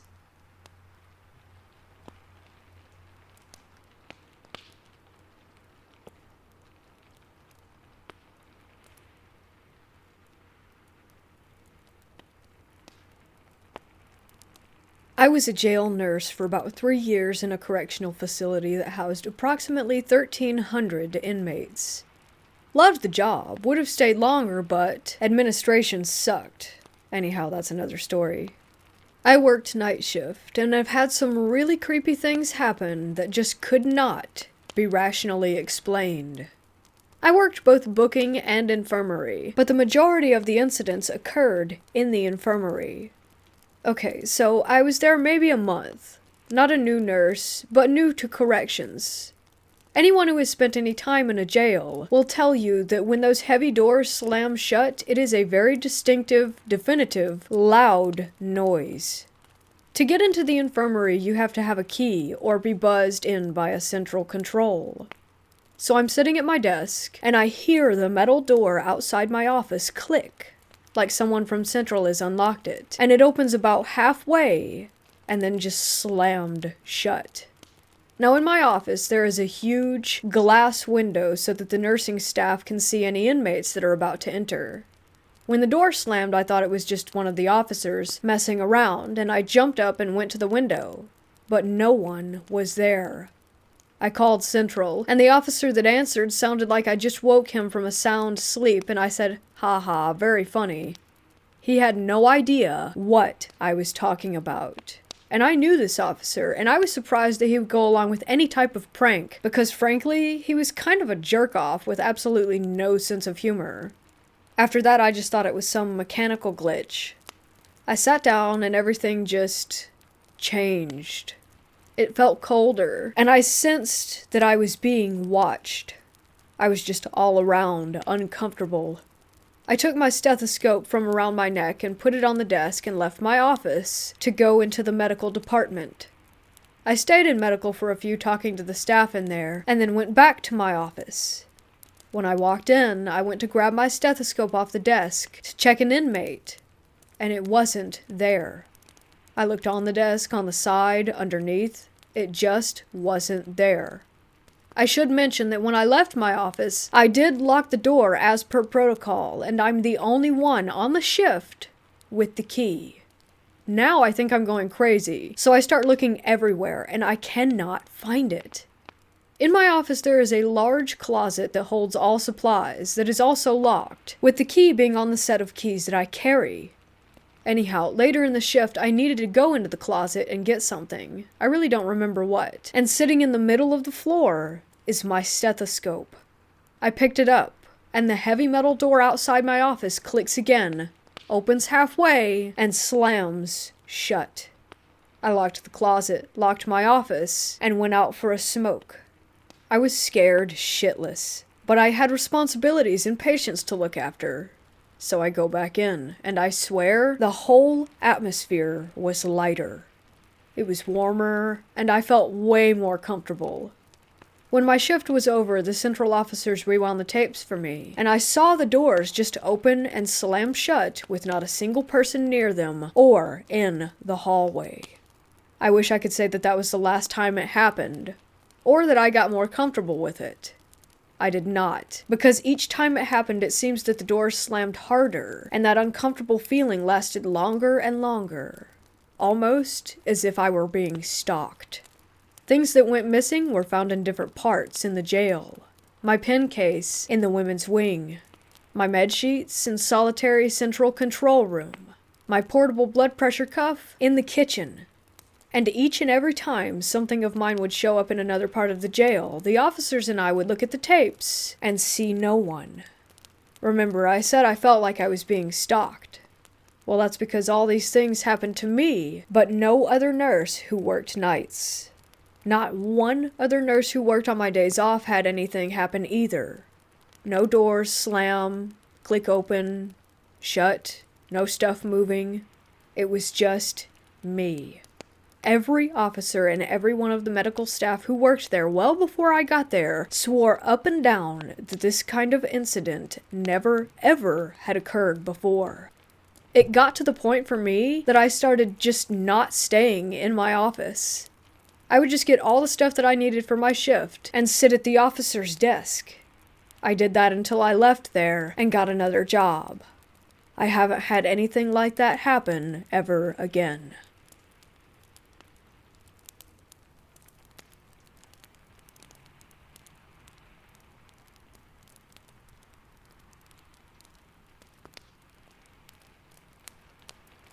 I worked at a small, old hospital for a couple of years. 4 floors, only 2 floors being used, and a small ER. I was a med-surg RN working 7 p.m. to 7 a.m. Med-surg meant that we had patients who just had surgery, and also patients who were just sick. Most of the patients were elderly and just sick with things like pneumonia, anemia, acute kidney failure, etc. When older folks get sick, they tend to get confused and might do or say things that they normally wouldn't. But this, whatever the hell it was not cool. This was mortifying, and I'm the only one who heard it. We joked that because the hospital was so old that it was creepy, specifically on the right wing of our unit, and obviously at night. Guess who got assigned the right wing that night? I got bedtime meds ready for the old folks down there, and started walking down the hall with my med cart and charts for each patient. I'd received report from the previous day's RN that room 214 was a woman, call her Kathy, who was only 55 and in for pneumonia, completely alert and oriented. I give the patients down there their meds one by one, and yeah, I'm tired and mildly annoyed that it takes room 216 over 10 minutes to swallow a plethora of pills one by one, and then proceeded to pull out his IV that was delivering his antibiotics. I digress. So needless to say, it took me a little bit longer to get to room 214. She didn't seem upset, just tired. I did my assessment, and she was, in fact, oriented to day, time, name, and location. I said goodnight after hanging another bag of fluids. I'm hanging out in the hall with my computer documenting my assessments, and I hear something that shook me. It sounded like whispering, but I heard more than one person doing it. I cocked my head up to hear better. I mean, it's night shift and I'm tired, so I'm making sure that I actually did hear this. I followed the noise to the outside of Kathy's room, and there seems to be a full-blown whispery conversation going on with multiple people. I couldn't make out what the different voices were saying, but it sounded like chanting of some sort. I had to make sure that I was legitimately hearing these whispers that seemed like they were coming from different people, and try to make sense of it. I walked slowly past her door, which was slightly cracked open. Hoping to hear things more clearly, the whisper chanting sounds only got louder, but were still unintelligible. Kathy, who had been tucked in bed and dozing off when I saw her less than 7 minutes ago, was now sitting straight up on the side of her bed, looking away from me at the wall. Doesn't sound that scary, right? Well, Kathy was unable to lift herself out of bed without assistance during my assessment. She was having labored breathing when I assessed her. Now Kathy has pulled her nasal cannula out of her nose, that plastic thing that goes around your face that has the 2 spouts that go up your nose to give you extra oxygen, and sat up in bed in less than 7 minutes without struggle, and then she stood up, still looking away. She turned and walked to the bathroom, still without seeing me. Because she was labeled a fall risk, she shouldn't be out of bed alone. I saw her profile, and her lips were not moving. But the whispers grew louder. I panicked, but kept my cool. I briskly walked to the nurse's station and asked if a nursing assistant could please help Kathy with the restroom. I normally would do it myself, but I was rather busy and Kathy was doing quite well on her own. I was sweating, freaking out, and getting further behind on my charting. The nursing aide helped Kathy and didn't report anything unusual when I asked her how she was doing. I swear I heard those voices. They were unsettling, to say the least. I requested the left wing as often as possible after that, and eventually went on to work at a larger hospital.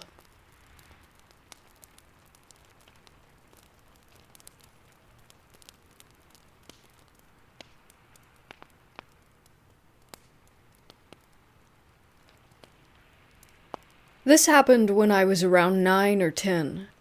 I was staying the night at my friend Catherine's for the first time. We met the summer before and were inseparable ever since. Kat lived in this old 2-story house surrounded by woods and dirt road. The house itself gave me an uneasy feeling when I first saw it. The shutters were falling off. The paint on the house seemed to be fading. It was an old piece of crap now that I think about it. But at the time, I was nervous and excited. I remember walking in after I stared at the house for what seemed like 20 minutes. Surprisingly, the inside was a lot nicer than the outside, so I pushed that uneasy feeling down and just shrugged it off as nerves. I remember the smell of the house. I can't pinpoint it, but it was different, like walking into a musty room. I started to walk around, just to explore my surroundings, but I noticed Kat's mom watching me. I simply smiled and waved, but she just stood there staring at me wide-eyed. I've never met her before, but why was she looking at me like that? Suddenly, Kat flew around the corner and tackled me. We both fell and started to giggle. I noticed Kat's mom out of the corner of my eye start to turn around and walk off. She was gone, just like that. Fast forward a couple hours. Kat and I are laying on a beanbag in her room watching Children of the Corn, which, by the way, was one of my favorite movies at the time. I grew up watching horror movies, mostly Stephen King or any movie my mom was watching. Not her decision, mine, because I love the feeling that a good horror movie gives you. She felt the same way, and that's why we clicked so much. Back to the story. We were sitting here watching this movie, and suddenly the door opposite us slams closed. We both jumped, giggled, and brushed it off because, well, we were kids. Until the second time, when it creaked open and slammed again, not even seconds after the first time. Now I'm sitting there staring at this door trying to figure out how in the hell it's opening and closing by itself. In the midst of all that, the only other person in this house is her mom, who I figured out earlier was just a tad bit creepy. "You think it's just your mom?" I asked her, but she shook her head. "You sure?" I asked again, but she said something that gave me chills, and still gives me chills, just telling this story. "My mom isn't home, it's just me and you, silly." I just stare at her while she's staring at me, trying to wrap my head around what she had just told me. "Where is your mom?" I asked her. "She's at work." I giggled, thinking that she was just trying to trick me. "She is at work. She only works for a couple hours, so she leaves me here because she trusts me." At this point, I'm just looking at her, and she noticed this look of concern on my face. "What's wrong?" she asked. "If your mom is at work, then who was that lady looking at me earlier?" As I said this, we heard what seemed like footsteps at the time, but thinking about it now, it sounded like shuffling in one spot above us. I'm completely terrified at this point. Every hair on my neck is standing on end, and I just want to leave. I start to get up when Kat pulled me back down and asked me if I had heard the noise. I nodded. It was silent again until the footsteps were back, but louder and faster. We both gazed up at the ceiling and she grabbed my hand. "This happens every day," she whispered. I look over at her and can truly see the fear on her face. The footsteps stopped and she looked at me, her face flushed white. "Is there an attic?" I asked. She pointed up toward the ceiling. "Well, maybe it's just squirrels or birds," I kept thinking over and over. "You ever notice when you're really quiet? That's when you can hear almost everything around you. Imagine if you're sitting in a house with your best friend alone at 10 years old and you hear the giggle of a 3-year-old child. Mind you, she has no younger brothers or sisters. We were completely alone. Kat was just as scared as I was. I remember thinking that I just wanted to get out of the house. Just grab her and run out the door. At least we would feel safer and less scared outside than we would in. "Want to hear a story?" Kat asked, pulling my mind back to reality. I nodded. "Well, this house used to be a daycare. There was this lady that would watch the kids, and one day she just locked them in the attic and then hung herself from a rope in the kitchen. They all died because the kids were hungry and thirsty and no one found them for months. In this house." My heart started to pound. My eyes were wide with fear. "It's true," she said. "I've seen them, the little kids, every day. But I never saw the lady, but you have. Earlier." After she told me this, I don't remember much else aside from running out the door of her room and making it outside that house. Kat followed, begging me to stay, but I just had to leave. My stomach felt like it was in knots. I felt like I had walked into a horror movie myself, and just wished that this day had never happened. Fast forward to years later. That was the last day that I had seen or heard from Kat. I remember her always coming to play outside at my dad's during the day. I remembered what she looked like. I remembered meeting her parents and seeing them out in public. I'm now 27, and I can't seem to find any proof that she even existed. All my friends that I was friends with then, I'm still friends with now, even after all these years. But why not her? I drove by that house maybe 15 times, and still wonder if maybe she was just one of the ones that never made it out.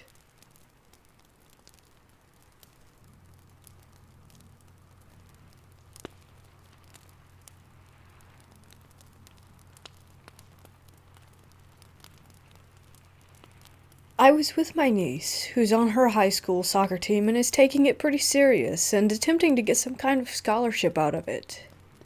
I'm pretty healthy, but don't really work out too much. Something I often do is run and hike. I live in Kentucky, not in a rural part, but there is a state park near my house that's about 6,500 acres, so it's pretty secluded and densely forested. There are some really nice trails that allow you to run for a good chunk and then hike for a bit to split up the long bits of the trail that are flat. She decided to tag along with me today for a quick 3 or 4 mile run. It was raining, but nothing too heavy, kind of a spitting rain. Nothing we couldn't handle. We got up to the peak of this one hill, and it had been about 2 miles or so according to our phones, so we decided to turn back and head back to the car. As we were headed down the steep side of the climb, we were walking pretty slow, making sure that we didn't lose our footing, when out of nowhere there was the coldest chill that came up from behind us once we made it about halfway down. At the time it happened, we both commented on how cold it was on our backs, but didn't make too much out of it and went on with our conversation. In these woods there's some wildlife like small deer and I believe maybe some coyotes, but they tend to stay away from the paths. At least I've only ever heard them in my many years of coming here, never once seen any more than a few footprints. Once we got off of the hillside and hit a stretch of trail that was flatter ground, we began to pick up the pace when a deer darted across the path maybe 10 yards max in front of us, causing us to stop in our tracks.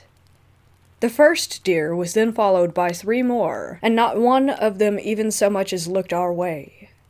My niece looked at me puzzled because of the oddity of it. And to me, they were acting as if they were running from something, a predator of some sort. Once they had gone, we started back with our run, and we heard a noise behind us. A loud booming sound of something of substance falling to the ground from some height. When we stopped and turned, we saw nothing. No animal scurrying away like one would expect after a substantial noise in the wilderness. In fact, everything was calm, eerily calm. Just as we looked at each other to ask what the hell that had been, there was yet another cold wind gush through the valley, pushing all the rain off the leaves surrounding us and soaking our sweatshirts. I was starting to freak out inside, but was doing my best to stay calm for my 17-year-old niece. I'm pretty sure she could tell, though, that I was freaked out.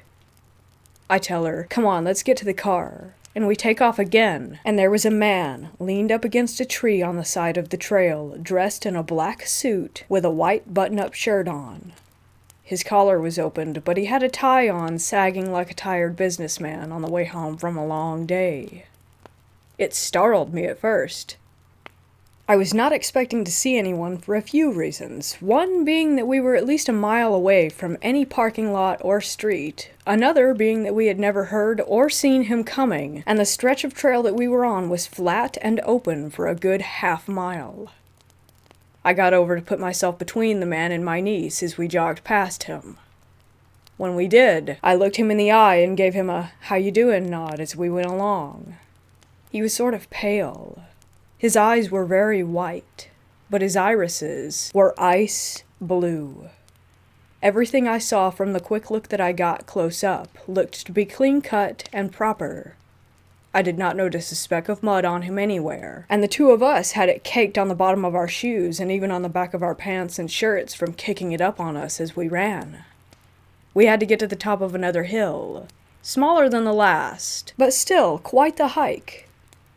Once at the top, I took a quick look behind us, and he had seemed to vanish without a trace. Now, with having the vantage point of the hill, I could see out past the trail and see most of the trail that she and I had just come from, yet he was nowhere in sight. I scanned the sides of the trail, and still nothing. My niece asked me who that guy was and why he was out so deep in the woods wearing a suit. Questions I simply did not have the answers to. We made it back to the car with nothing else out of the ordinary happening to us on the trail. As we got to my car, I pulled the keys from my pocket and unlocked the doors from maybe about 10 feet out. Walking up to the only car in the entire lot, I noticed muddy footprints coming away from my car from the driver's side. Weird, considering I had no mud on my shoes when we got there. But there are trails leading up to the lot, so I figured maybe someone had came through before we got there and I just didn't notice. However, when I pulled the handle to open the door, it was also caked with mud underneath, as if someone had been attempting to open my door with a muddy hand. Nothing more occurred, but the whole encounter leaves chills covering my body the more I think about it.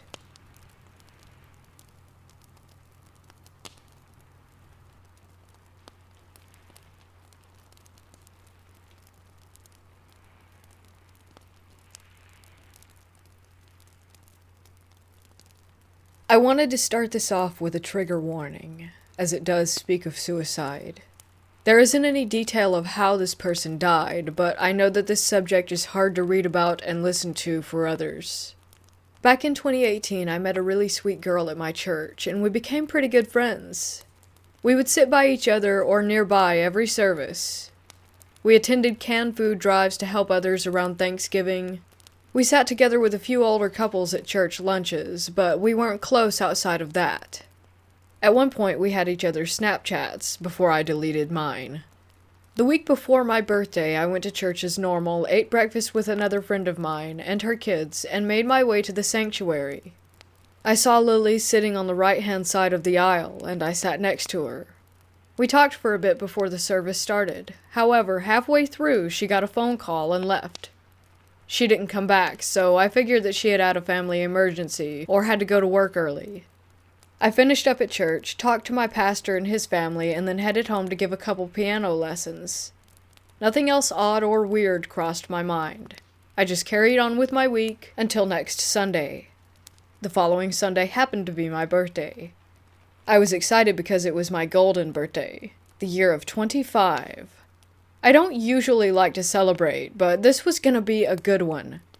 I'm a newlywed spending the day with my husband and having my favorite coconut cream pie instead of cake. I still wanted to go to church that morning, though. I love my church and church family and spending time with them.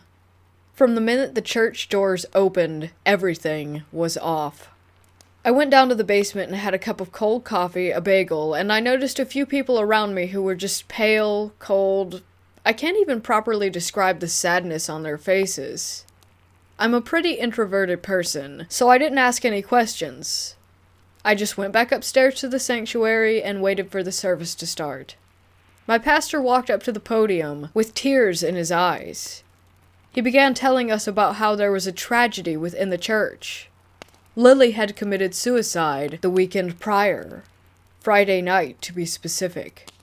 I started crying uncontrollably. I didn't know that she had been dealing with thoughts of suicide, and I felt like an awful friend. We had a beautiful service dedicated to her before her funeral. We all sang songs that she loved, prayed for her mother and family, and prayed for her. I left right after church. I went straight home. I didn't think about the details of her death because it just hurt too much. A few hours later, though, I remembered the previous Sunday. I had seen her at church. How was that possible, though?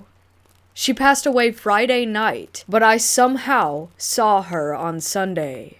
I sat right next to her. We talked before service started. I watched her answer her phone and walk out. I became angry, scared, disappointed, depressed, every emotion that comes with losing a friend at such a young age. I fell into a hole. After I had grieved and prayed for a couple days, something came to me. My church does live streams, and there would have been a clear view of our service and us sitting next to each other. I logged onto my Facebook, found my church's page, and started searching for the date that I had last seen her. The strangest part of everything is, every live stream is in chronological order, so I figured that it would be pretty easy to find. But to this day, I still haven't found it. I asked the person in charge of recording and uploading the sermons on Facebook where it was, and he said that somehow that there had been technical difficulties that day, and that they were unable to stream the service or even catch any audio. This has racked my brain for months. To this day, I feel as if she had been there on church that Sunday to say goodbye to me. I asked other members if they had seen her the week before, and they all said that they couldn't remember if they had, or they corrected me by saying, "Honey, she passed away last Friday night." There's no way she could have been there. My church is fairly small, and we only have a morning Sunday service, so there's no possible way that I could have gotten my days mixed up. I've had many ghostly encounters in my life. Way too many for me to even count. I'm going to continue to write about all of them, because writing about it honestly is the only thing that brings me peace and sanity. This one hits the hardest, though. I wish I had more answers than I do, or some sort of proof, but I don't. I didn't have any eerie feelings when I last spoke with her. She didn't feel like a ghost or an apparition. I feel like she was truly there, without a doubt. I hope that one day I can find some answers, or an explanation at least. But for now, I have to keep telling myself that this is how Lily decided to say goodbye to me, and learn to be okay with it.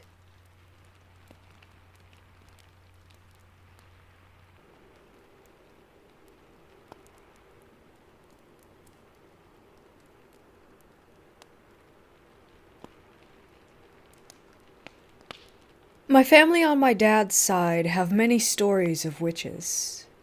I don't know if this will sound real to you, but my family has always told these stories.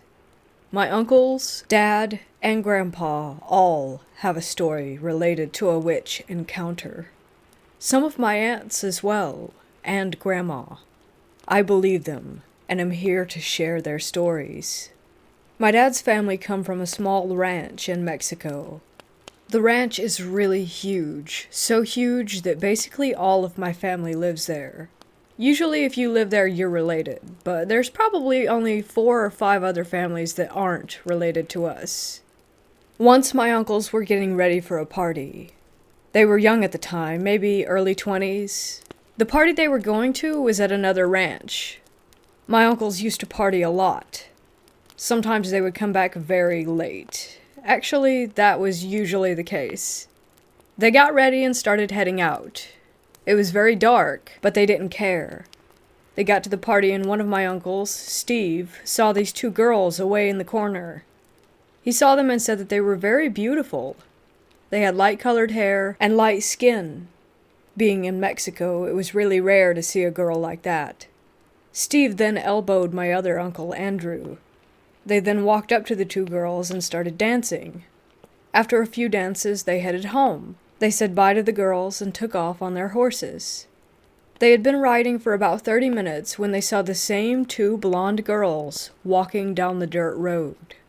They stopped, dismounted, and walked over to them. They were just wanting to see if they needed a ride home. My uncle then heard one of them laugh, and in front of his eyes, they disappeared into the darkness. They both got back on their horses and continued. They later came across another laughing sound. My Uncle Steve got off of his horse and asked who was there. Yeah, it seems stupid now, but my uncle really didn't care about getting hurt. Steve then saw two birds. He said they were really big and as dark as the night sky, and they were laughing at him. Andrew got off of his horse and walked towards Steve at this point. Both of them looked at the laughing birds, confused. Then one of them spoke and said, "We enjoyed dancing with you boys." My uncle really didn't enjoy the fact that he had danced with a witch, so he took out his gun and started shooting at the birds. They just flew around and laughed at him more. Then he started swearing at them. They didn't appreciate it, so one of them flew down and clawed at my uncle's face. He only got a little scratch, so thankfully he was okay. The birds took off, thanking Steve for the dance still and saying his name. My uncle had never given any of the girls his name. The two of them grabbed their horses and went back home. That never stopped my uncles from going to parties.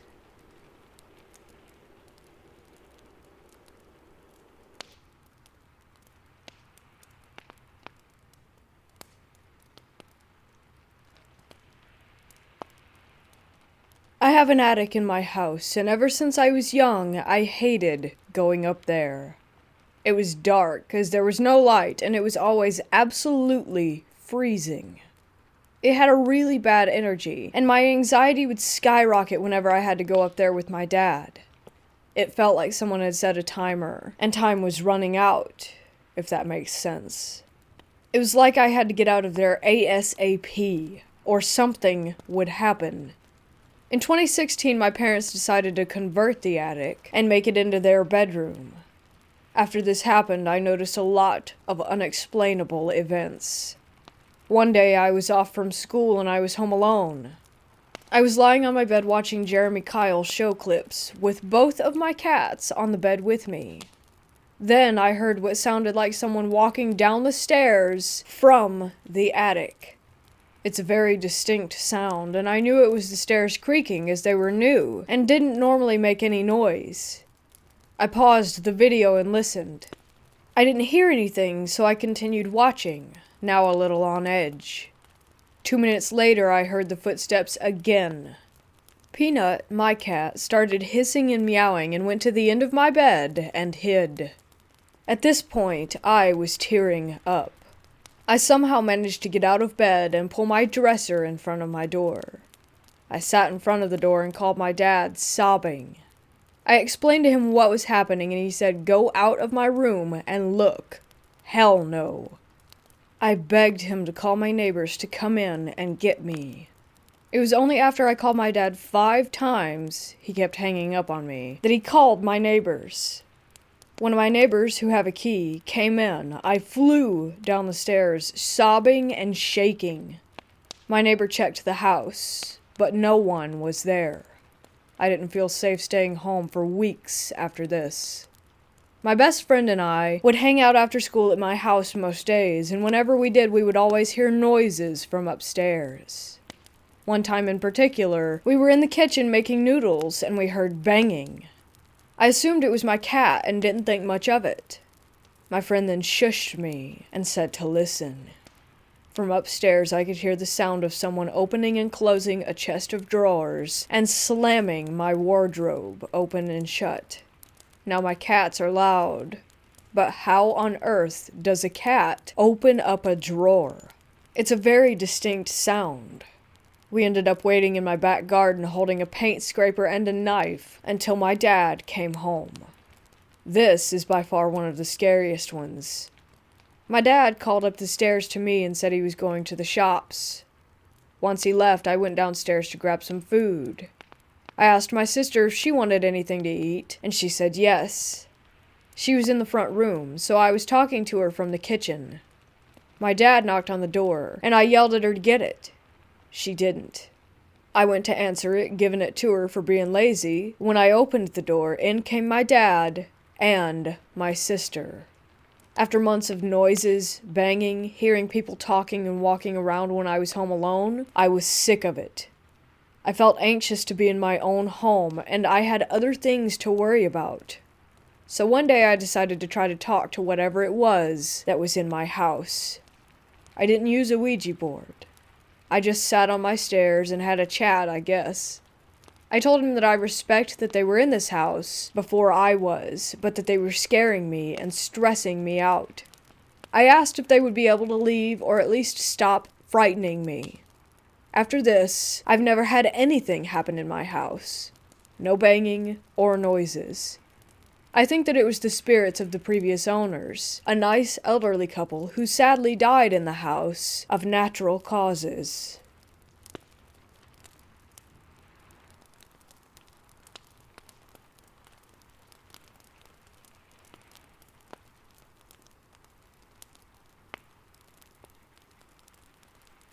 I've worked 3.5 years now as a psych tech at a unit that covers the southeast portion of my state. The unit I work on you can think of as the ER for psych. We admit individuals who are having mental breaks or who need help for self-harm, being disabled from their psych disorder or harming others. The unit is freaking old, and has been around since the time of Moses, it seems. Even though weird events go on, it's a pretty awesome job helping others, and I love working here while I finish going to school. I will say to start out with, that most nights on the unit are really quite boring. Naturally, with the type of individuals that can stay here, the unit can have a change in its feeling rather quickly, though. I've had individuals who I've never met before know strange things about me or other patients, such as where I've buried my dogs, names of family members, or the streets that I've grown up on. You'll get a weird vibe walking by certain patients. At times, my patients will say creepy stuff, such as being told the devil has sent its demons to watch me and not mess up. I witnessed a lady who came in for suicidal thoughts slowly progress to sitting in a corner and screaming "no, stop" till she couldn't talk. This lady shouted and shrieked the same phrases over and over in an empty room. The unit also has one room that I dislike because no matter who gets assigned to stay in that room, they always seem to get much worse before they get better. The room is always cold, even when the heat comes through the vent. I can recall 4 patients asking to switch rooms because the shadows in the room surround them when they sleep and buzz at them at night. My most recent experience was while doing my safety check in an unoccupied room which had the door open. Previously in the shift I knew it was locked because I had checked all the unused rooms to make sure that they were indeed closed and locked. I thought housekeeping had come up to clean the room possibly, since a patient was discharged from in there the night before. Next thing I knew, I had a soap bar and a shampoo bottle thrown at me. It wasn't a joke throw either, but a rip right at me. The door slammed shut. I think a patient is in there now. I open the door to a completely empty, clean room. I lock it up, pick up the soaps, and try to tell the other tech that I'm working with what had happened. We pull up the camera and sure enough you can watch that event unfold in the hall. Not all experiences are bad or evil on the unit. The patients will sometimes tell me that they had family that's passed on stay the night in their room and visit with them until they fall asleep. Another time I had one patient tell me that a giant white figure stood guard by their door and kept the shadow figures from coming in until they were finally able to doze off. We do have regular figures that walk the yard and hang out in the rooms. One we call the engineer because the figure is always being seen in the utility closet. The mysterious stranger resembles a character out of a game. He's a tall guy in a tannish trench coat and business hat walking the same path around 3 in the morning and disappears after he passes by a big elm tree. Before you come onto the unit, there's a fairly large gym to play basketball, lift weights, or exercise, which low-risk patients can use with a staff member. Before you come onto the unit, there's a fairly large gym to play basketball, lift weights, or exercise, which low-risk patients can use with a staff member. On my 4th meal break, I usually eat and do a little working out. The gym also has a radio to hook up your phone to and to jam some music. This particular time, I'm shooting hoops and listening to Metallica. My break ends, so I put the ball away and unplug my phone to leave. As the music cuts, I hear a soft voice say, "Keep playing." Similar story from a coworker from the same place. When she turned the music off, she heard someone picking up singing where the song had stopped. Apparently, they also enjoy music just as much as the rest of us.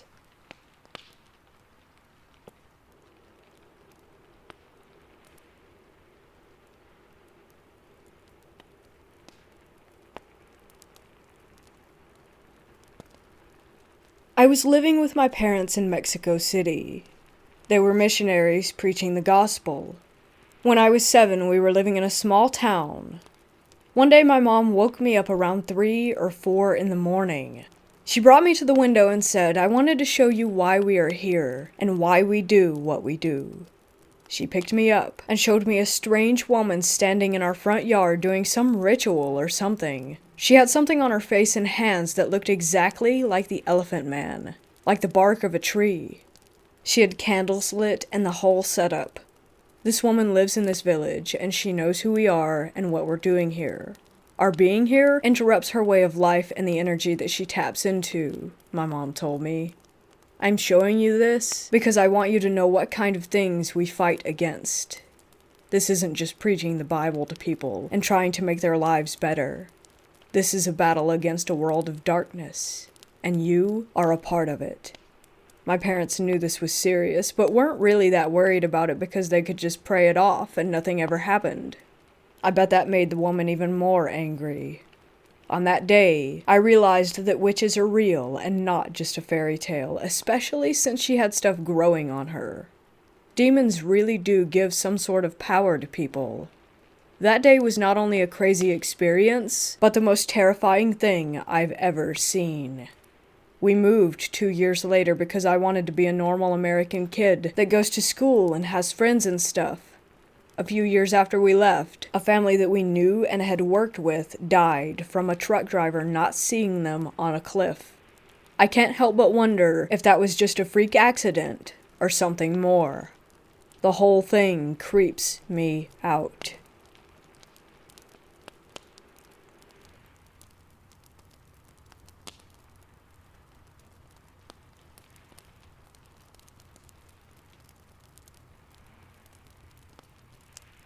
In 2007, I moved into the house I currently live in. It's over 100 years old, and ever since I can remember there have been weird or creepy things that occur. Recently, I've heard noises late at night while I'm in bed. For context, I sleep on the top floor of my house, and it's been getting really creepy. Another thing is that in the hallway we have an attic door that's bolted shut and hasn't been opened by our family or my neighbors who used to live here from what I have been told. I decided to ask my father about it, and he told me that it wasn't a full-size attic and is more of a crawl space which goes right over my room. And the part that creeps me out the most is that we've never had any animals besides the occasional mouse in our home. Which makes me think that what I'm hearing doesn't sound like an animal at all.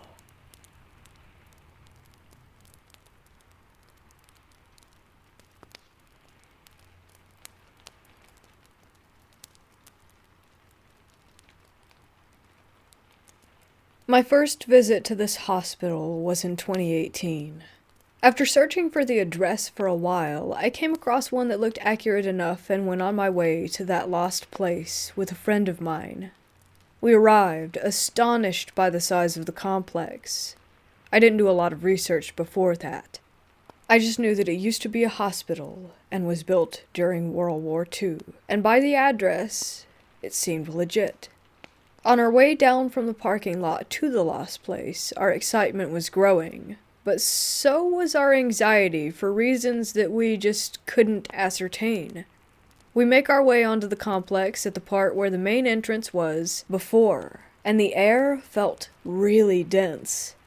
My friend felt the same way, but we brushed it off as just being a bit nervous, just ourselves, and we started to walk past some buildings at the entrance, completely focused and being amazed.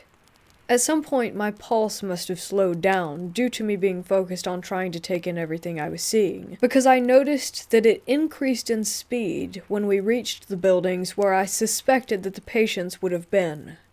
It felt like there was strong electricity in the air that made me feel even more uneasy. That's when we heard a door slam behind us at one of the buildings. We, of course, completely froze. The sound came from a building that was pretty far away from us, and that sound was very loud. There was no wind at all that could have caused the heavy doors to slam like that. The trees weren't moving, nor did we hear anything else. Just one door that decided to slam shut on its own. We nervously chuckled and decided to move closer to the exit. I asked my friend if I should record this visit on my phone, and she agreed. We both turned on airplane mode and went on our way. Whether it was due to our anxiety, or us being too alert, or something actually being there, we would turn around or stop walking at the same time, asking the other if we had heard that sound. Sometimes the sounds behind us resembled soft footsteps. Other times we would hear silent whispers that we couldn't quite make out. At some point I began to question my sanity, but I knew that there had to be something there to make such specific noises, loud enough that my friend would also hear them, as I did. As we were walking toward the actual exit, we stopped to look at one building and we heard a very, very loud bang behind us, making our walking become very determined as we made our way to the main street. The bang was accompanied by other sounds that we couldn't define back then. Fast forward and both of us are at my place. We grab individual headphones and start to listen to the recording. And boy, was that some weird stuff. We both enabled plane mode before I hit the record button, but there were so many disturbances in the recording, distinct sounds like someone coughing, whispers, with clear vowels, that we couldn't quite make out the full words to. A woman's voice going, shh, breathing, and bleeps. I have to admit that we were freaking out a lot. I was almost crying because I found it to be so chilling. The thing that baffled us the most was the loud bang that made us leave. I swear to you, it wasn't there. At all. Not the bang on the recording that startled us so much that made us leave the place, but silent sounds? You can hear us being startled and agreeing to leave immediately, but no bang could be heard on that recording, and it's still not there. I held my phone the exact same way that I had been since I started that recording. I didn't put my clothes against one mic. The mics weren't broken after a test recording that we did. So there should be a banging sound, but absolutely there is not. And I have no clue why that is the case. That hospital is a really special place. From later experiences there, I have come to possible conclusions as to what kind of paranormal things occur.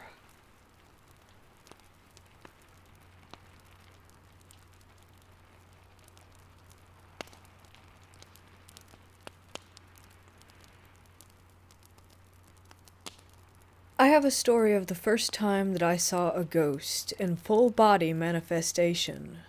It was to the point where they looked human. I've had other encounters and experiences before, and all were shadowy horrors, but not this ghost. It almost felt like a guardian angel, so this was very strange. When I was baptized, I was told to walk into the back area of the stage where I would wait to make my entrance into the baptismal pool. As I opened the door from the back area, I was greeted by a guy who was wearing a Hawaiian shirt and a straw fedora, holding a towel. He was just sitting there on a wooden box with a cane. I didn't think anything of it at the time, but then I realized that he was sitting at least 3 feet from the ground with his feet in the air. I figured that he must have been a spry old man, but at the same time I was confused as to why he was holding a cane in the first place. He handed me the towel and told me not to worry and not to be nervous. It was very warming and relaxing hearing him tell me that. Afterwards, I heard the cue for my name and went out, and I was baptized. When I was done changing, I walked into my minister's office and asked who the guy was. She had no idea who I was talking about, but as she said that, I immediately noticed a portrait on the wall of the man who had given me the towel.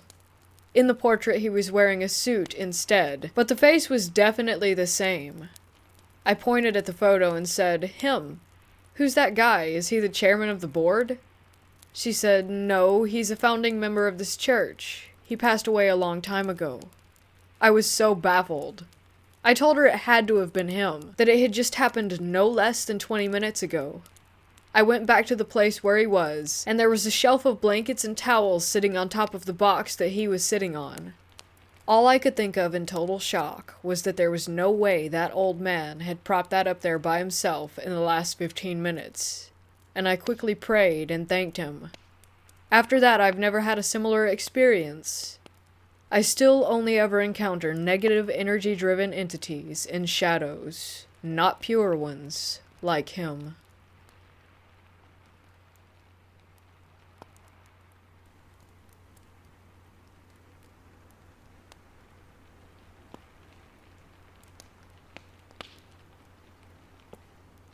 This is an encounter I experienced in the summer of 2009. I was born and raised in the plains of Texas, specifically in an area where black-eyed kids sightings are prevalent. I had heard the stories, tales, legends, whatever you want to call them, since I was a young man, but never truly believed them. The black-eyed kids were mainly something I entertained as a joke, or something to get a rise out of people. This changed in the summer of 2009. It was a warm night in June. I was up late, around 2 a.m., as I typically like to stay up late, especially in the summer since it would be fairly warm even after the sun went down. I had just run up to the store to grab a big fountain drink and was returning into my house through the back door when I was approached by 2 kids, a boy and a girl. I was very startled once I realized that they were there, since I wasn't expecting to encounter anyone in my backyard so late at night. The little boy asked, "Could we come in? We need to use the phone, we're lost." This is when I noticed the blackness of their eyes. Both of them, so dark, they were like pits. This is also when my heart sank. I couldn't believe I was actually seeing them, that they were there, right in front of me. As I mentioned before, I had heard the legends of the black-eyed children most of my life, so there was no way I was going to let them in my house. I darted inside and locked the back door as quickly as I could. Once I was in, I ran upstairs and flipped on the lights to try and see if they were still outside. Thankfully, by then, they were gone. I had so much adrenaline pumping by that point, though, that I grabbed a weapon and began searching the house and making sure all doors and windows were locked. It took me hours to get to sleep that night, and it's an encounter that will stay with me for the rest of my life. These entities took the form of something most people view as innocent, weak, mild, and try to trick unsuspecting people and do God knows what with or to them.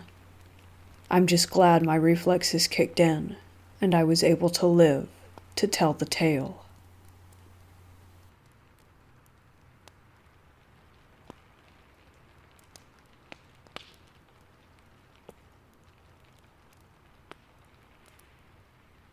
I live in England in a 2-story flat, and I have always believed in the paranormal.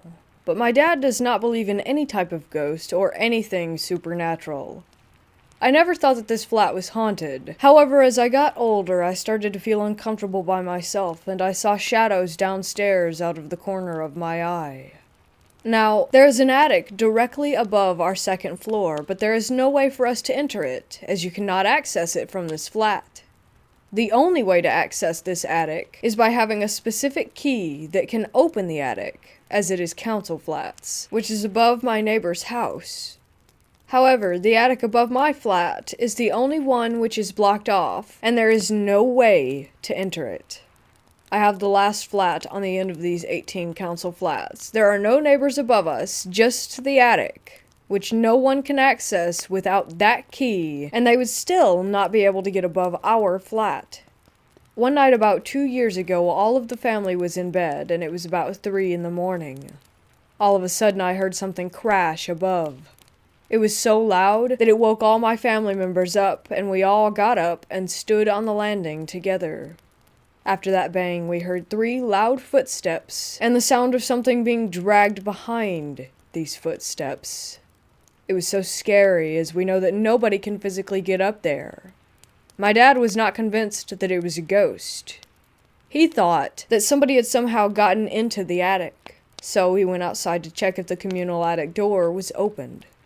I followed him outside, and it was completely padlocked shut with heavy chains around the lock. I tried to explain to him, how can there be anyone up in our part of the attic when it's blocked off and impossible to get into? We came back into the house, and we were all quite shaken up. My brother was young, and was able to get to sleep, but I was awake all night. After this experience, I started to smell old cigarette smoke every time I would enter my toilet, and it was so stale and stagnant. After the event, me, my brother, and my mom were going away on holiday, whilst my dad had to stay there and work. He told me he slept with his headphones in every night, as even he felt uncomfortable by himself. As a family, we still have no idea what those noises were, and since then we have heard many strange things.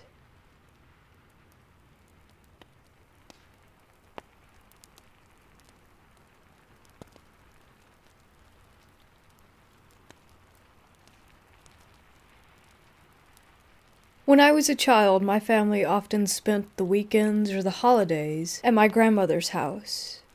As a typical traditional Malay house, the house was made out of wood and was quite huge. Not a surprise, since my father does have a lot of siblings, 9 of them. It wasn't just my immediate family. Most weekends or holidays, even my uncles and aunt would be there too, along with their family. Sometimes there would be around 50 to 70 of us inside that house. It was truly one of my fondest memories, where the entire huge family would sit together to have dinner or celebrate birthdays or whatever. One day, my grandmother fell sick. The doctor simply told us that her health was deteriorating since she was quite old at the time, but that she required no hospitalization. My dad and his siblings all made up their mind that my grandmother should stay with them. Every month, she would stay with a different one of her children at their house. I remember she stayed the most at my house, since it was the biggest at that time. I was happy, since she was a great storyteller and a great cook.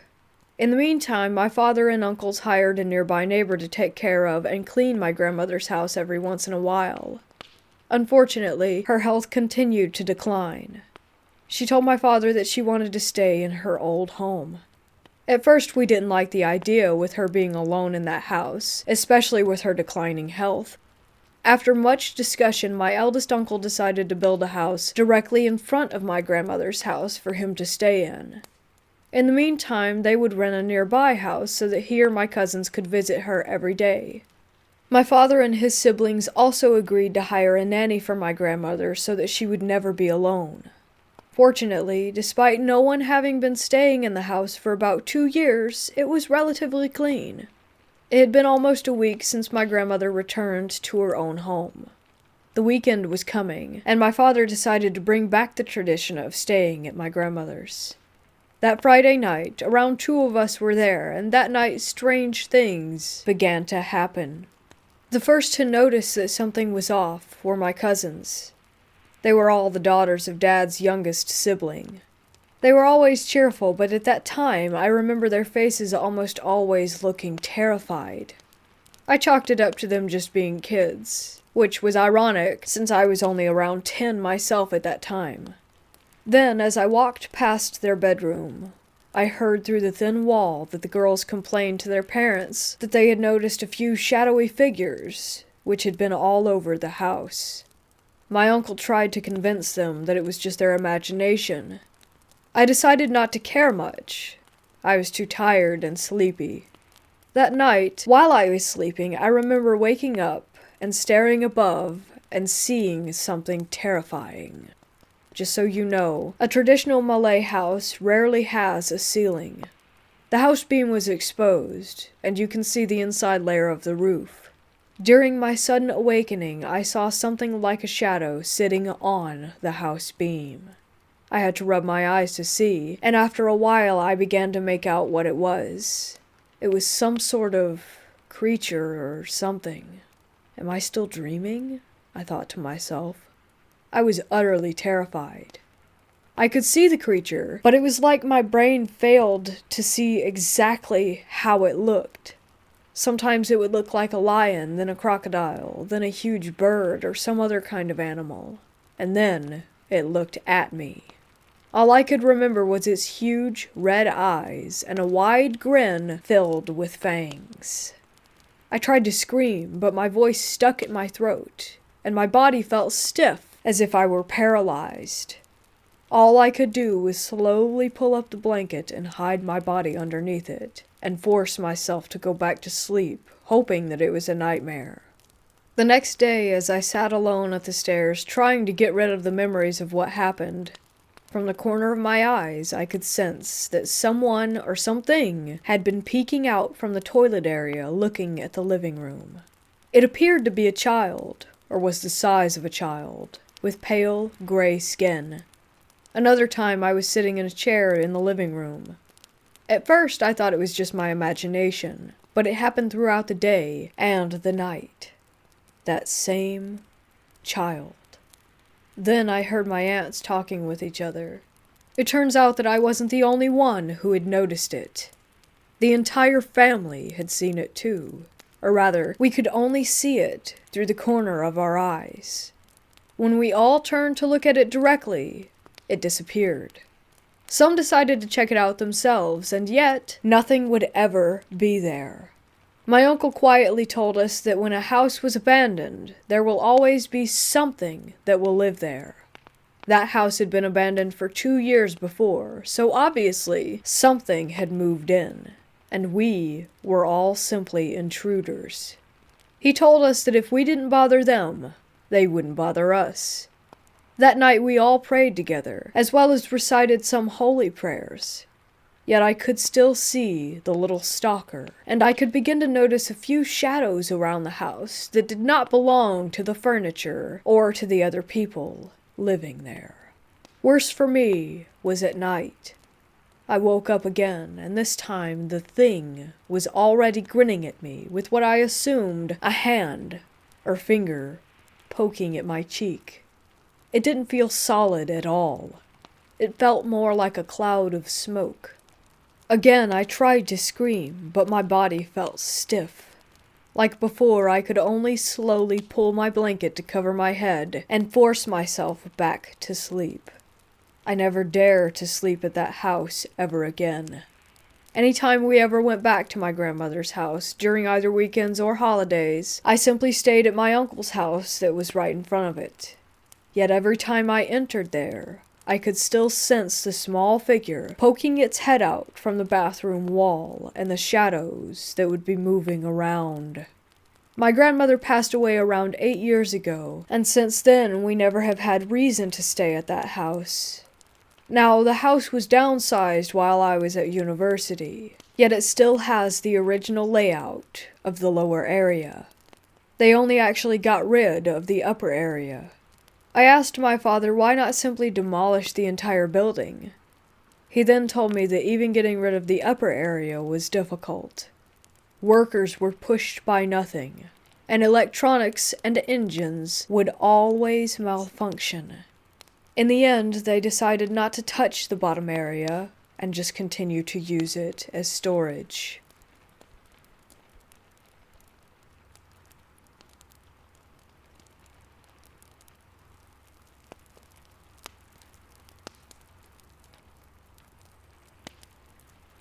This happened a few years back, on my spring break, senior year of high school.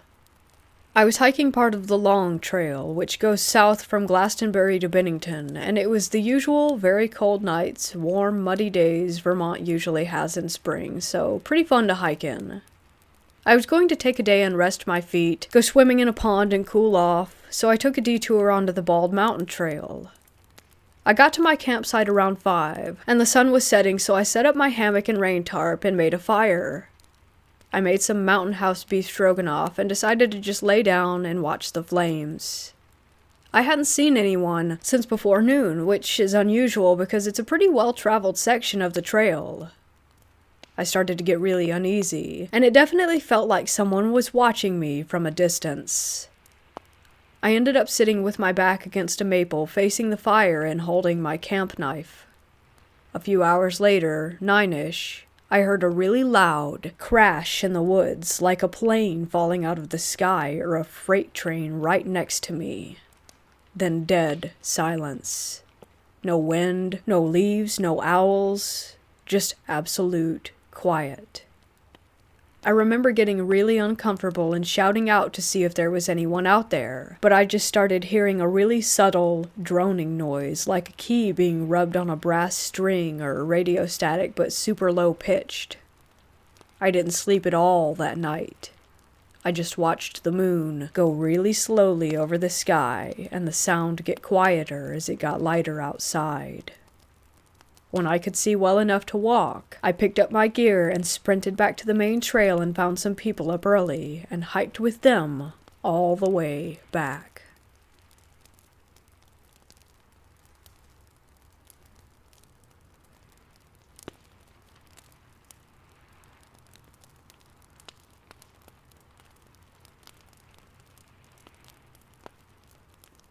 My mom and I moved into a house when I was in the 5th grade.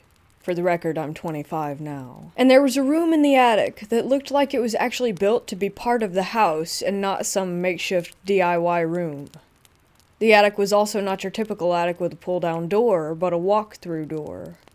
Anyway, the layout was that it made an L shape, and all wooden, and the room was obvious at the end of the L.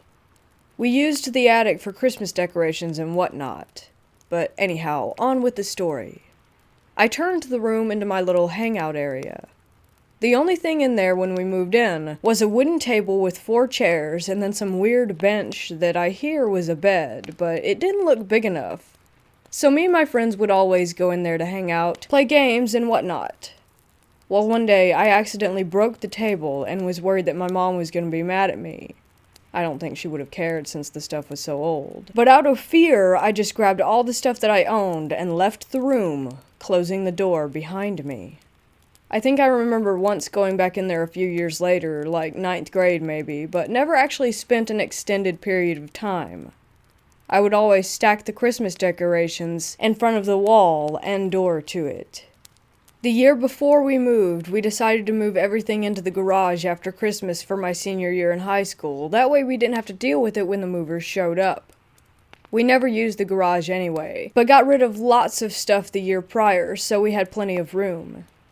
That was the last official time I saw the door. But the absolute last time I stepped foot in that house, the stuff was all packed away, on the truck preparing to leave, and I was doing one last walkthrough when I decided to go into that room and make sure that I didn't forget anything and leave it behind. I went to go to the attic, and it was missing. Nothing but a blank wall. Like there was no way a room could have ever even have been there. I was shocked and asked my mom, but she had no idea. I even called my friends to verify, and yeah, they all remembered the room, but she didn't. It was odd. Very odd. I never felt anything weird about the room at all. Like, I'm pretty sensitive to paranormal stuff, and this just seemed like some random room. The house, in my opinion, was haunted because a guy hung himself in the living room, but I don't believe that was connected.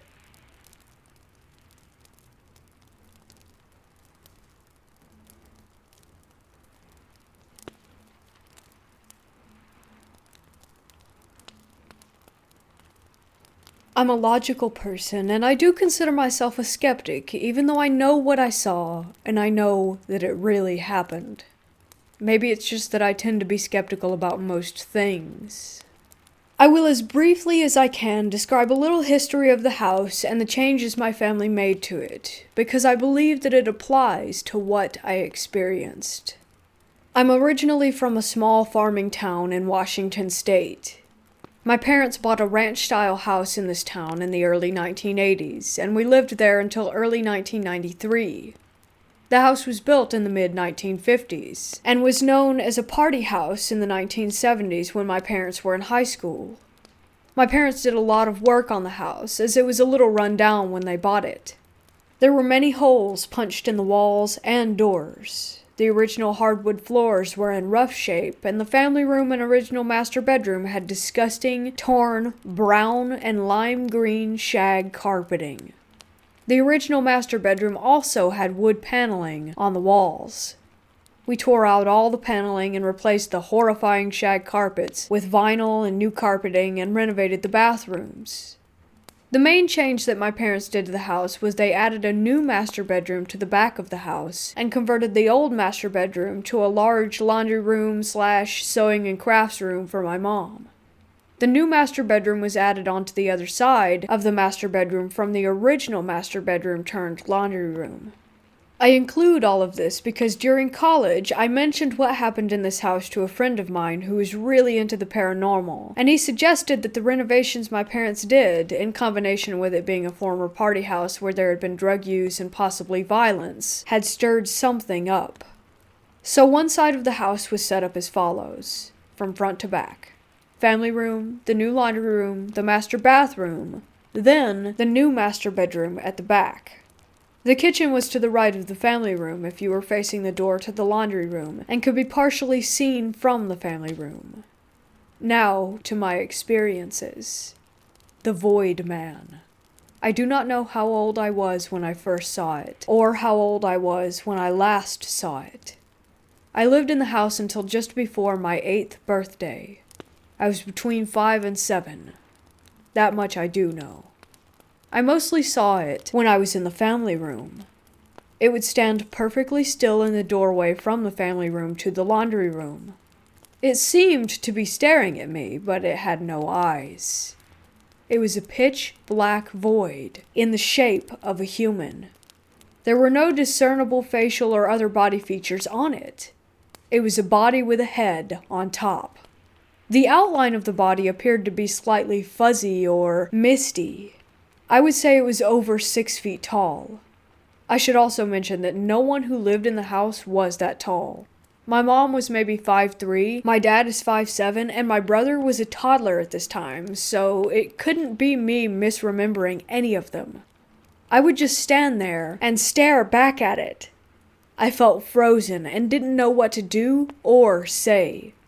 I felt like I couldn't speak if I wanted to when it was there. I remember feeling a sinking sensation when I saw it. I have one distinct memory of staring at it in the doorway to the laundry room, and I could see my mom working in the kitchen. She was standing at the stove and could have seen it if she had turned her head to her right. She did not notice it. I named it the Void Man at some point. Staring at it was like staring into a deep void, a void that would swallow me up. I don't remember feeling fear exactly when I saw the full shadow person. It was more that I couldn't feel anything.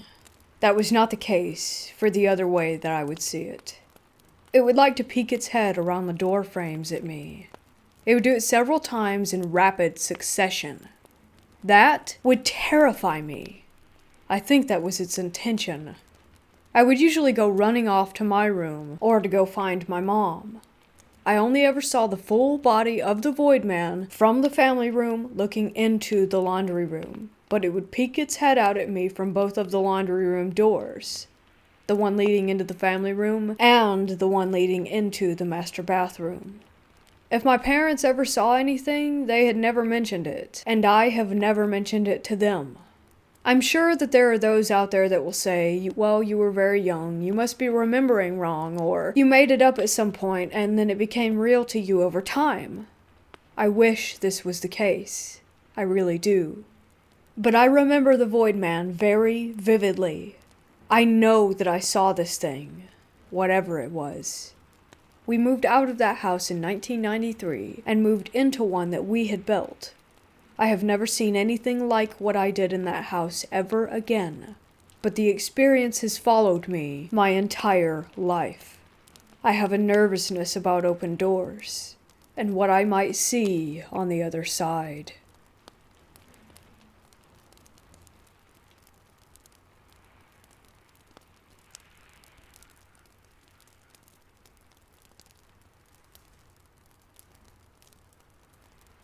If you lived in Canada, then you know that there's a lot of countryside out here along with forests. Most of the abandoned buildings you might come across are found there. I was 16 when this happened. I grew up mostly in the rougher part of the capital. Yes, even Ottawa has its tough spots, and one is known as Vanier. While it's no Detroit, it's still where most of the poor, along with other drug addicts and homeless, live and stay. I've been through plenty of stuff that a lot of people would say is scary, but this is something that still to this day, at 21 years of age, does not sit well with me. I was with my buddies at a warehouse of sorts. It was pretty deep in the forest. We were drinking and talking when one of my friends brought up the old story of a haunted farm near that spot. He went on about how the guy who got him in brought him there to scare the crap out of him. I want to add that when they went, he did confirm that his friend was the one who was messing with him, but he still said that something was off about it, so we started making jokes. And then I made a joke that got him really serious. I think I said something along the lines of, "There's a ghost in there with Betty White making a porno." He then looks me in the eyes and tells me, "No, something is messed up in there. I don't care what, but I felt it." Me being the jerk that I am, I joked about how he was being the wuss and that the only things you really have to fear is fear itself. He then convinced me to go to this haunted barn. In retrospect, I should have just shut up right there and then. Next thing I know, we're heading to the barn. We get there, and it's me, my friend, plus this guy that I don't really know, but he was with the group. We walk in, the three of us. Me and the other guy start loudmouthing, right? Wild stuff like, "Hey Casper, what's poppin'?" and "First spirit that comes out gets bopped on sight." I'm not joking when I say that we get halfway in when these heavy doors shut on us. Those big barn doors, the old ones that took some effort getting them open in the first place, let alone having them swing closed like that. We go to push them open only to find out that they were stuck. So we immediately turn to my friend and start grilling him over trying to trip us up over some fake ghost crap, while Random that was with me starts turning on his flashlight on his phone. I'm asking where our mutual friend is, who I thought was helping him, until I noticed my friend is straight tearing up, which causes me to start freaking out. And I mean freaking out. I'm banging on the door, trying to get homeboy to help, while big homie is acting like a statue. I get a weird feeling on my shoulder. I start to freeze up, and all I hear to my side is "scared," as if it were some kind of taunt. I spin around, seeing the same scene as from when I had started freaking. The guy pushing on the door, my friend staring off into nothing. As I'm asking if anyone heard that, the guy pushing the door starts spazzing, saying something in Spanish, I think. I grab him, telling him to calm down, while he's giving me this look like he just got shot. I'm sitting there trying to snap him out of his funk. Then my friend starts ramming into the door over and over really hard. I thought he was going to hurt himself. It was dark. I can't tell exactly what was being thrown around, but I can tell you that a lot was going through the air. We just started hearing crashes from all sides. I even got hit with something. I still have a scar to this day on the left side of my chin and my left shoulder. Then, the screaming. It was like 3 chicks were getting cut up. It was awful.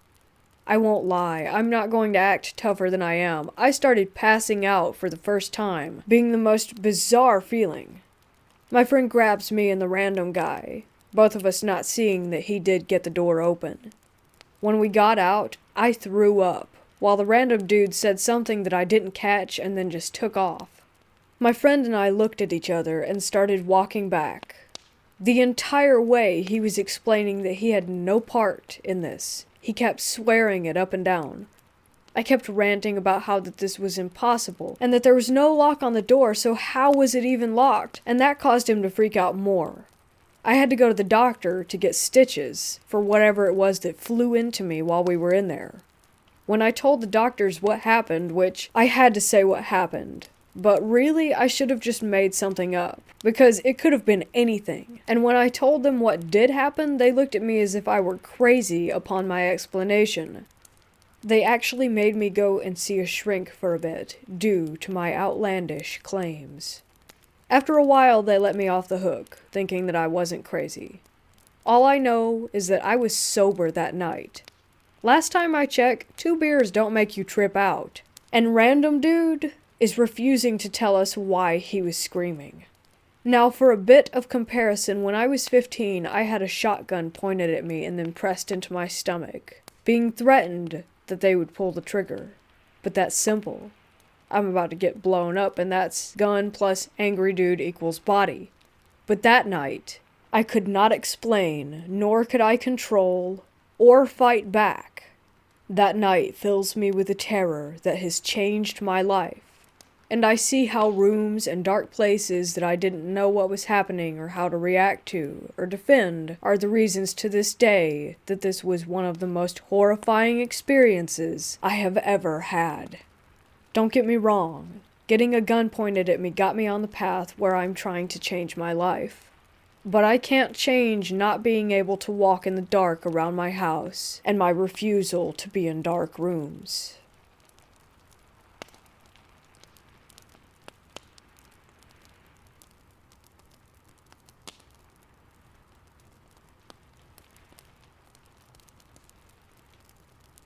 When I was a kid, I lived in a 1-story house that had a very small space that you could consider an attic.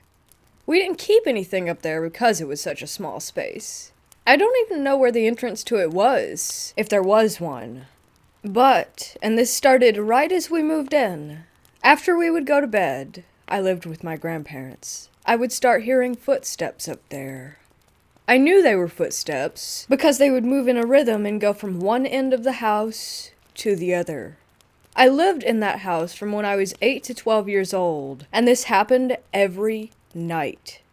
I repeatedly tried telling my grandparents about this, and they always said it was just the house settling. I was never able to sleep well as a kid, so while my grandparents would be asleep as soon as 8 p.m. struck, I would be lying awake in bed staring at the ceiling. It was always the most terrifying when the footsteps stopped right above me, like right over my bed, and then in a few seconds to minutes they would walk back to some other location up there. Nobody ever believed me that this was happening. My granddad had even found holes that had apparently been drilled in several of the walls, one in the bathroom, and he wrote it off as a previous owner running cables through the walls. Lived in that house for 4 years, and was convinced that someone was living in the ceiling above us and would become active when they thought that we had gone to sleep. I'll never forget that. It always happened at the same time of night, right after we went to bed. This was back in the late 90s to the early 2000s, so I don't know if there could have been cameras or something that they could have been watching us on, but they definitely knew when we went to bed. I'm still to this day convinced that someone was up there. Paranormal? I don't know. It's worth mentioning that one of the previous owner's kids did die in the house. They had a wolf-dog hybrid as a pet that mauled him in the living room. Anyway, I thought I'd share that because literally no one believed me, ever, to this day. But I know that footsteps are different from houses settling. This would go on into the wee hours of the morning, and I would usually finally pass out when the footsteps had gone off to a different part of the house.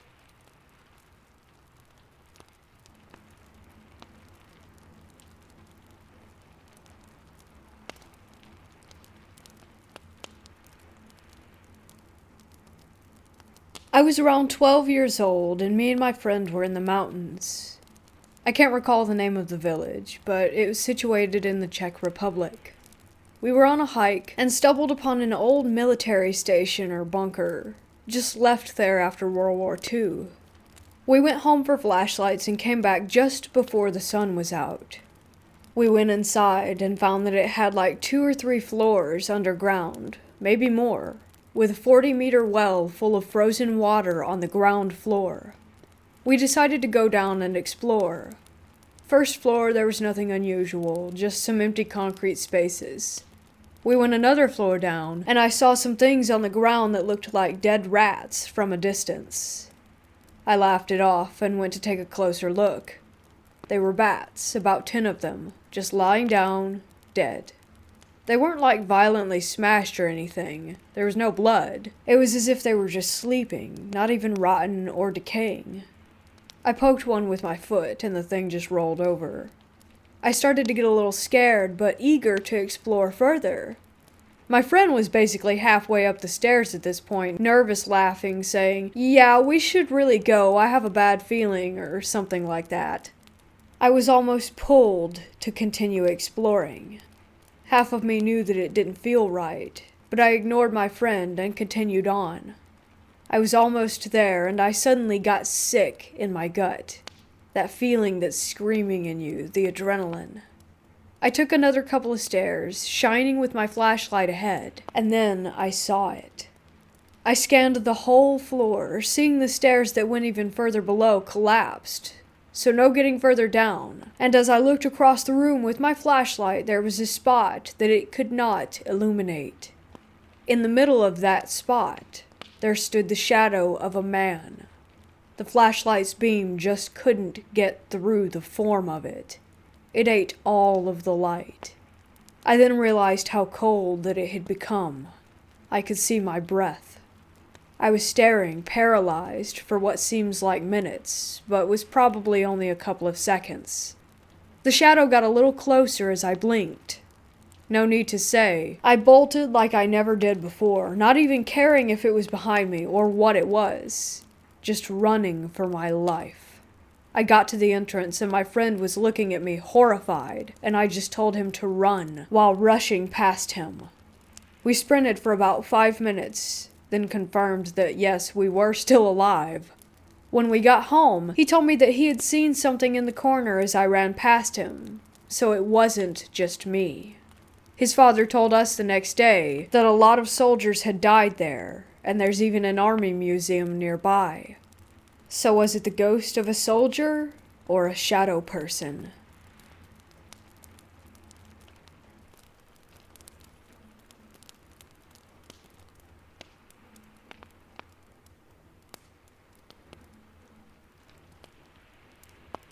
I was around 7 years old when this encounter happened.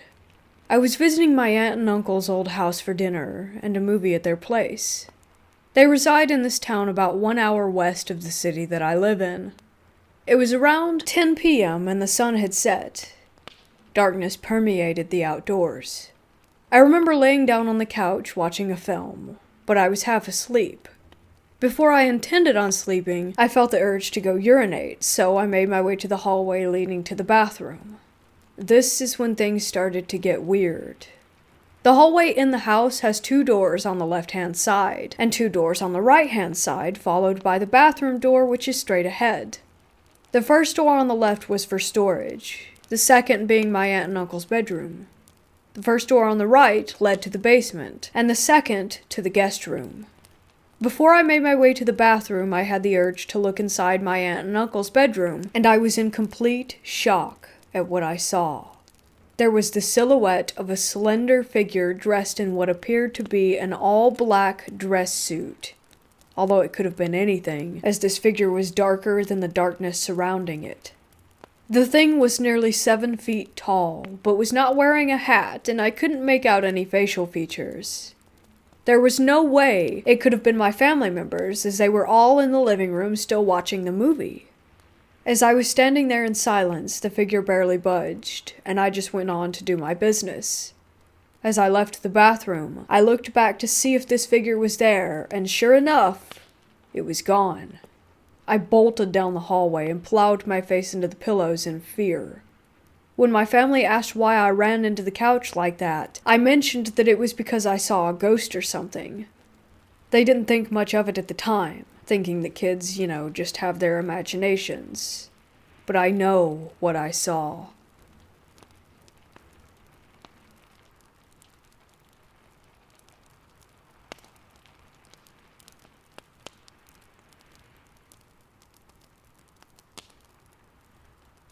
I work in a hospital as a nurse.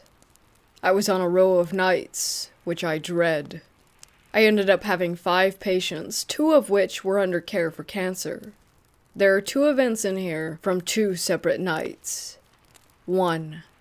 The night started normally as I assessed and passed meds to the patients and did my charting and other night duties, stocking and other stuff.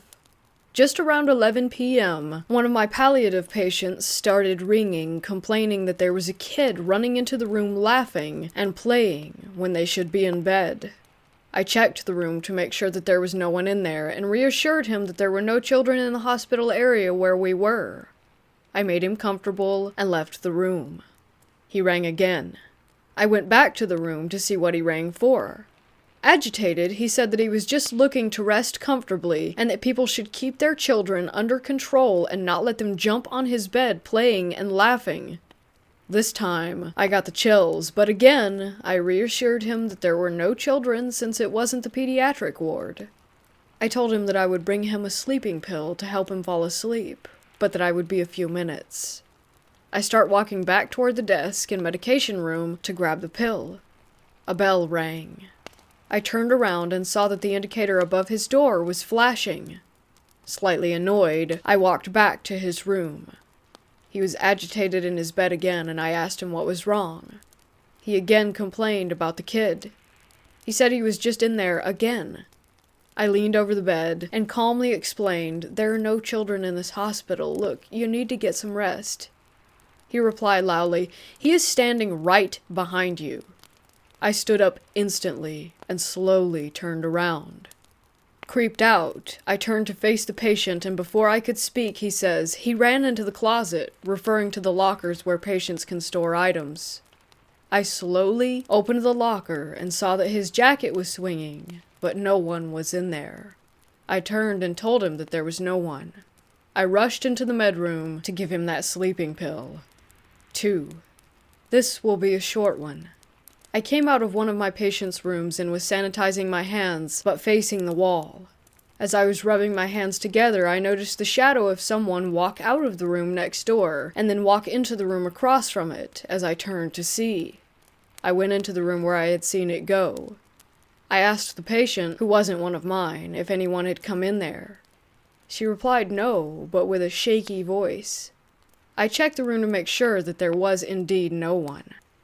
I left that room and went into the room where it had came from.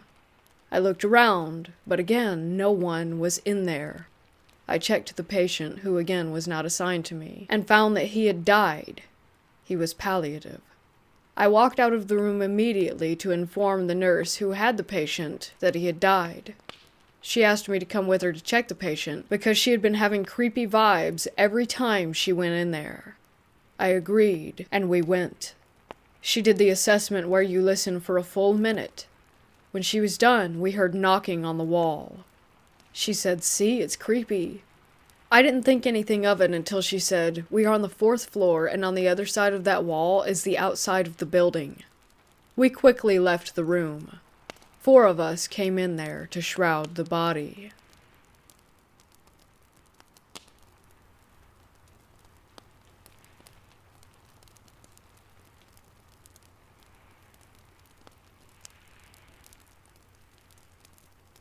I was in Pennsylvania exploring an abandoned mill/factory that had been built in the 1800s, at dusk.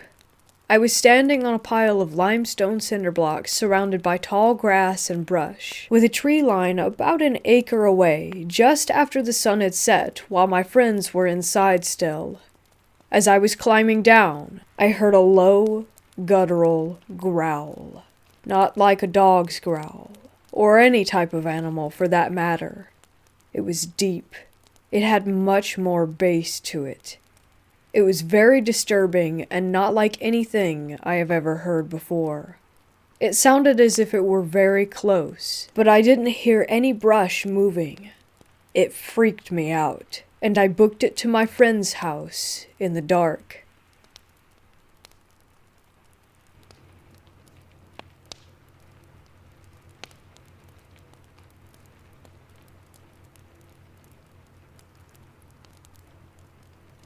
A good buddy of mine, Andy, and I went for a hike around our local quarry. We took a trail that we hadn't taken before. It had really awesome lookouts and a crazy graveyard that we walked by. It was super cool. We also hiked around to this other awesome spot with big rocks to climb. Then we decided to head back to the car. As we were walking back, Andy said that he felt like he had just walked through a giant spider web on the trail, but he couldn't see or feel any strands to pull off. I said, "You just went through a portal," jokingly. He said, also half-jokingly, that he felt like he might have. Then he said that he started feeling a weird static electricity. This was strange because I was feeling the exact same thing. We were walking, and seriously, it felt strangely just intense, with jolts of energy going through both of our bodies. Our plan was to take a break at this cool wooden deck down by the quarry water. It was about halfway back to the end of the trail. The plan was originally to chill there for a minute and listen to music on the water, but after that happened we were freaking out and wanting to see if we could feel that same electricity again. So we went back the way we came, and actually took another way back to the trail. We didn't feel anything this time. We had walked just far enough to kind of dismiss what had happened, but then we got back to the same spot where it had happened before. As soon as we started walking up the trail, all of a sudden it was like everything got so quiet, and it felt like we had walked into a cloud of energy that was even stronger than before. There was even an audible, buzzing sound in our ears. It seriously made both of us stop in our tracks and say, "It's happening again." But this time, it was not a very good feeling. Like, I've never had a feeling of, "do not go that way," that intense before.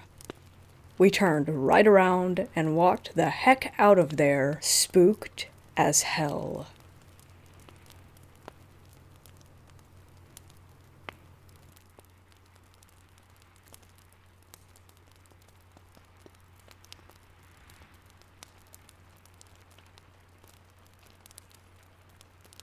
I'm 90% sure that the church I work at is haunted. I work in the church nursery, to be specific, which is part of the original church, which was built in the early 50s. They now have a detached main building for the adults, and my building is the youth and nursery building. The church also owns a house right next door that was built in the 60s, maybe the 70s, which the youth leader gets to live in. I've been working in the nursery alone for almost 4 years now. I also babysit the kids of the youth pastor in their house next door. At the nursery we have mainly very old toys made in the 70s that somehow still manage to work. I've never even replaced the batteries in these toys. After Sunday school, everyone in my building except me and my kids move over to the service building, so the kids and I are completely alone. I only have 2 kids at a time since we are a very small church. Without fail, at 11 a.m. every Sunday when youth leaves the building, I will have the same 3 toys randomly start making noises. I know the kids aren't the ones making them go off, since at 11 we have snack time, so we're all at the table. At first I thought I was crazy, as it would only ever happen while I was alone with the kids. Until last year, that is. Last year we got a new pastor, and his wife decided that she was going to work in the nursery with me since the youth pastor had a newborn. We wanted extra help just in case we had a situation go down that required 2 people. Well, the toys began going off with her present as well. She didn't seem to think anything of it. Once the pandemic started, she no longer works with me, and I'm alone watching just one toddler. When it's just us, I'll hear talking, footsteps, and doors opening or closing. I don't normally feel any bad vibes coming from whatever is in the church, though, so I leave it be. Now let's talk about the house next door that the church owns. This house, I actually am slightly scared of. Things are always falling and breaking in that house. The first thing that comes to mind is 2 years ago. The kids and I were in the living room playing, and all of a sudden we heard the sound of glass breaking. We searched the house and found that all of the light bulbs in the bathroom were shattered. I freaked out to say the least, but apparently stuff like that happens all the time over there. Another time, I was changing the baby's diaper in his room. He has sliding doors on his closet. He was fussy, so I was singing to him when all of a sudden I was hit from behind. His closet door somehow fell on me. I put his door back up and into the brackets, and maybe an hour later we went back to his room to get his shoes so we could go play outside. As we were making our way past the closet door whilst leaving, the door nearly fell on the baby. Thankfully, my reflexes were quick enough that it landed against my arm instead, bruising me pretty good. I told his parents and got a very nonchalant, weird. Then comes to last night. I was bathing my 4-year-old son, along with a 1-year-old, while everyone else was next door at the church. All of a sudden, a canvas picture frame fell off the wall in the hallways closest to the bathroom. I'm pretty freaked out. I fixed the picture and got the kids out of the bath. As I was trying to get the 1-year-old ready for bed, he wouldn't stop shaking, crying, and looking into the corner of his room by his closet. He was absolutely terrified. I have never seen this baby so frightened. He's usually really very happy all the time. We immediately left the room, left the light on, and went into the living room with one of the other kids. I told his parents again, and they just said, "Yeah, it happens sometimes." I'm starting to get worried, and I'm afraid to go to work. I work either at the church or at their house at least 4 days a week, sometimes more. I'm starting to no longer feel safe.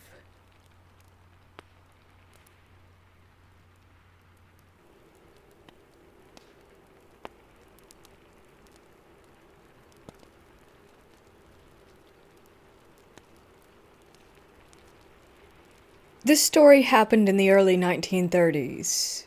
He, my great-grandfather, was living in India, which was still under British rule.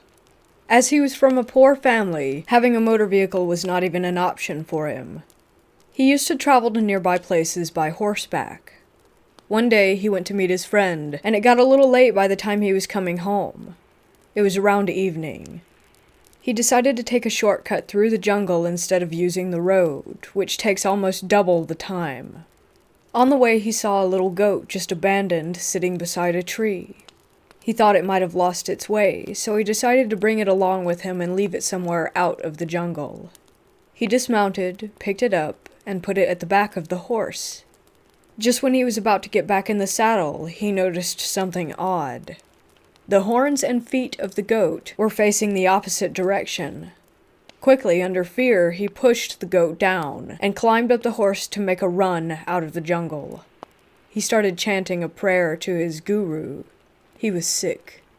Just as the horse started moving, he heard a female voice from behind. "Your prayer saved you today, but I don't know how you'll get away next time." As he turned back, he saw a woman standing there instead of the goat, just staring at him, her eyes wide open.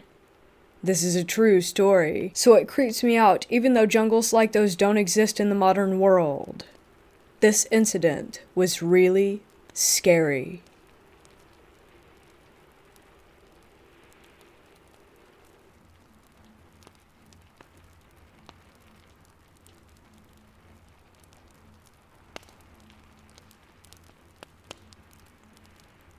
As a kid growing up, I dealt with anger problems and would always let my emotions get the best of me, so my mom would always send me off to these residential programs. However, they weren't all that bad. If you did good, you could go on these what they called passes. It's when if you do good, you can come home for X amount of hours. So I was doing good and already had been on a few of these passes, and I got to come home for 48 hours. It was Halloween and me, my mom, my sister, and a couple of friends got together and went to this haunted house. So when we arrived, there's a line of people who are waiting to enter, and I had to take a leak really bad because I had sat in the car for hours waiting to get there. I walked to the side of the building, and there's nothing but woods literally growing next to the building, like there were tree branches leaning against and on the structure. So as I was taking this long leak, I heard something step on a couple of sticks, and I noticed a dark shadow figure on all fours creeping up toward me. It looked kind of like a human on all fours, but this was definitely not a human. Like I said earlier, I've dealt with a lot of problems during my childhood. I didn't even have a childhood, so I was very different from a lot of people in so many ways. I didn't have a big reaction to it. I just kind of watched it and made sure that I wasn't seeing things. I tried to keep an eye on it and called my friends over to where I was to get a look. They were caught up in a conversation, though, and weren't paying attention, so I tried to run over to get them and get their attention and then run back to make sure this thing was still there. By the time I got them and ran over to the area, there was nothing. This thing had disappeared without a trace. I couldn't even explain to them what just happened. They didn't pay much attention to me after that. A couple of weeks went by and I just forgot about it and let it be.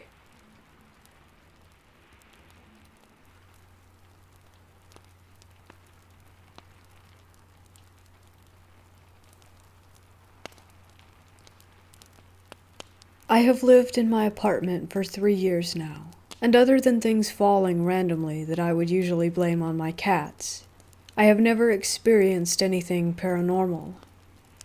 My boyfriend claims to see white lights at night in our bedroom, but I don't know.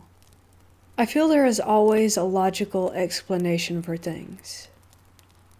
Yesterday, I felt particularly spooked in my apartment, and I felt like someone was behind me, like felt a presence.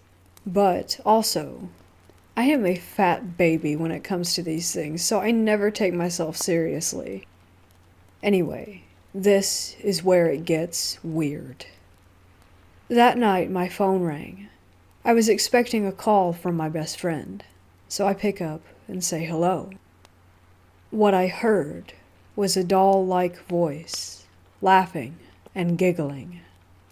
She has a 1-year-old daughter who does not sound like that, but I just assumed it was her, so I was like, "Aw, hi!"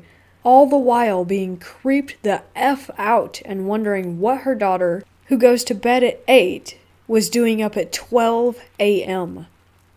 Then it quickly cut to my friend and she was like, "Was that you? What are you doing? Tell me, are you joking with me?" I felt the blood leave my face. I was like, "No, what did you hear?" Thinking she heard the same thing, or maybe some static. She was in shock. She told me she heard a demonic man voice say, "Hello," clearly, and then cut to me saying hello. We spent the next few minutes arguing, as she thought I was joking with her and I thought she was joking with me, even though she was not the type of person to do something like that. We established that it could have just been a weird glitch or something and left it at that. I am so spooked from this, though. Has anyone experienced something like it? I never heard a sound like that in my life, other than maybe in movies. I'm glad she heard something too, because I feel like no one would have believed me. I don't usually get static or anything on my cell phone. Neither of us were watching something on it beforehand, and the sounds we heard were clear as day. Help me find a logical explanation.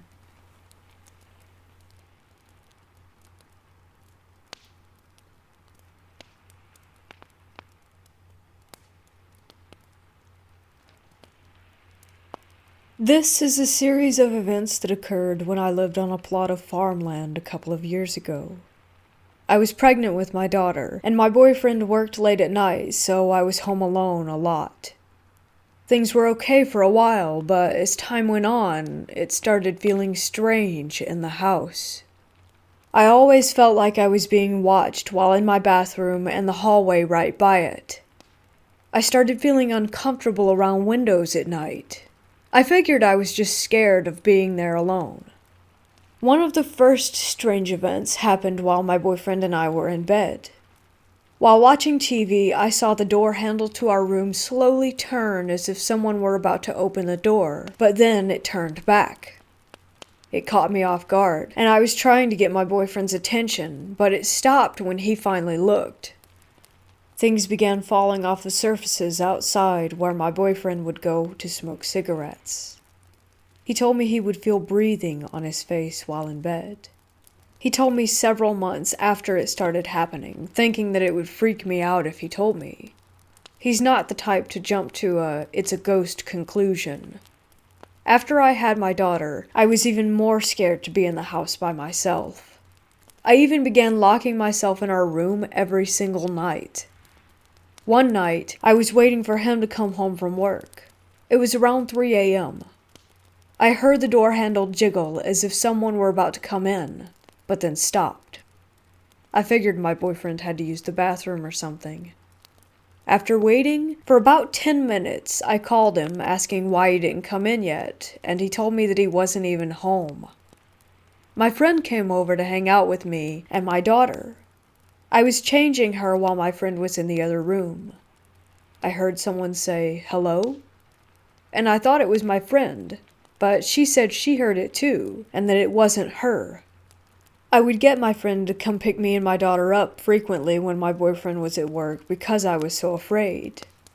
One night, I had an overwhelming feeling of danger and had them come get us.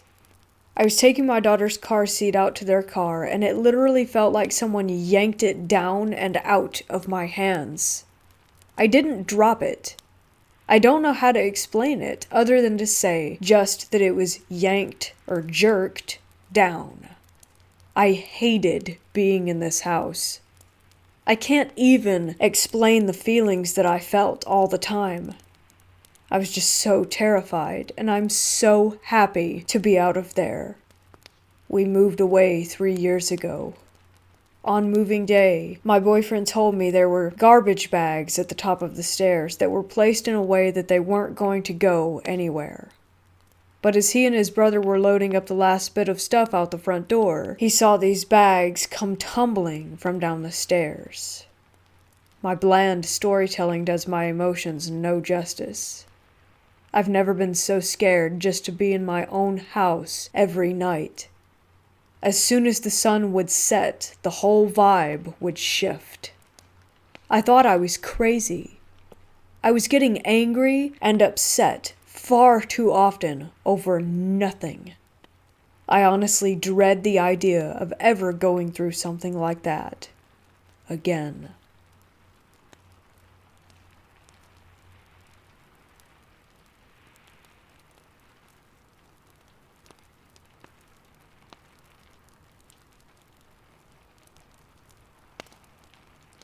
My family and I moved into a new house. It used to have an attic, but it's been sealed off. After a couple of months into living in this house, sometimes I'm just watching TV and I hear scratching from the roof. I just play it off as a bird, as they're common where I live. After 3 weeks, the scratching has gotten worse and more frequent. It's like it's trying to scratch its way out of the roof. By the way, the attic entrance thing is above the outside of my sister's room. One day my sister tells my dad that the seal is open. My dad gets confused because it was supposed to be sealed off completely. My dad goes to close it and realizes that it's really hard to open and close, so whatever opened it was strong. That's when I start to get skeptical. The same night I go to get some snacks from the fridge, I open it to find out that they are all gone. I thought my siblings must have eaten them. In the morning, my parents are going on about a missing cake. The cake was supposed to be for my niece's birthday. They asked if I had anything to do with it, and I said no, along with all my other siblings. I was getting really suspicious about the attic, so I built up the courage to go and check it out. Note that I am probably the most paranoid person in the world, so I was scared for my life, but my curiosity got the best of me. I get the ladder, a torch, and a knife, just in case. I open the entrance. I shine my torch to see nothing. But as I search more, I see the cake, empty snack packets, dirty clothes, and a short, dark silhouette. It just freezes in place. Immediately, I bolt and scream for my parents and tell them everything. They tell me to stay in my room. They go up and check, but there was no one there. I'm still shaken from that moment and get nightmares from it. We have since moved from that home and now live a normal, non-scary life.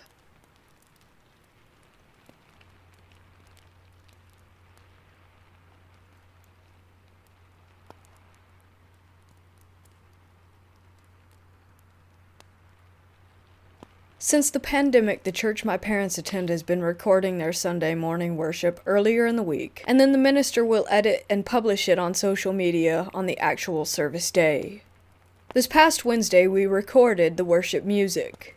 I'm one of the 3 singers that we have, and my mom is the pianist. While in the middle of recording our first song, we all hear a man yell, "Stop." I look over in the direction that it came from, somewhere off stage to my left. See nothing, and then we just finish up the song.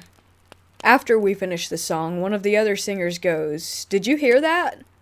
All 5 of us, including our other instrumentalist, my mom, and the 3 singers, all said yes. The saxophone player was suggesting that it was a wrong note that we had played, or possibly a weird squeak as the building settled.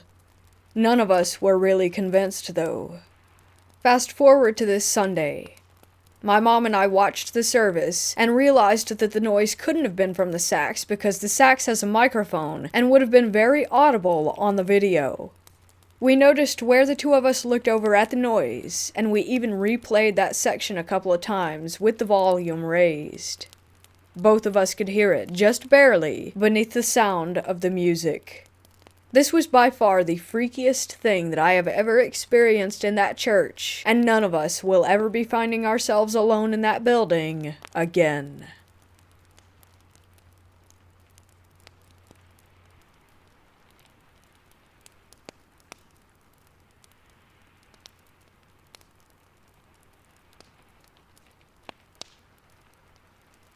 So I found this old, abandoned, broken-down house in the woods close to where I live.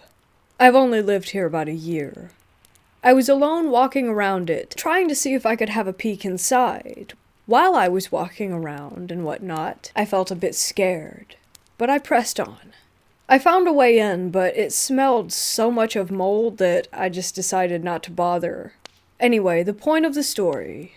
When I was about to leave, I felt this sensation of sadness wash over me.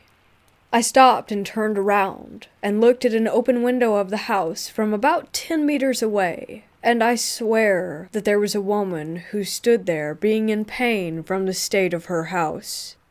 I stared and was almost about to cry for a few moments as I walked away, but then I stopped and looked back again. I almost felt drawn to the house, not wanting to leave. But as soon as I got away from it and was walking back home through the forest, the feeling of sadness left. On a side note, the day before I had walked through a part of the forest where a lot of trees had been cut down and a lot of branches and bark were scattered all over the ground. There I also felt such sadness, as if the trees themselves were crying. As I'm writing this, I realize that I sound kind of insane, but I have never really felt this way before, and I feel normal like one day later, like today.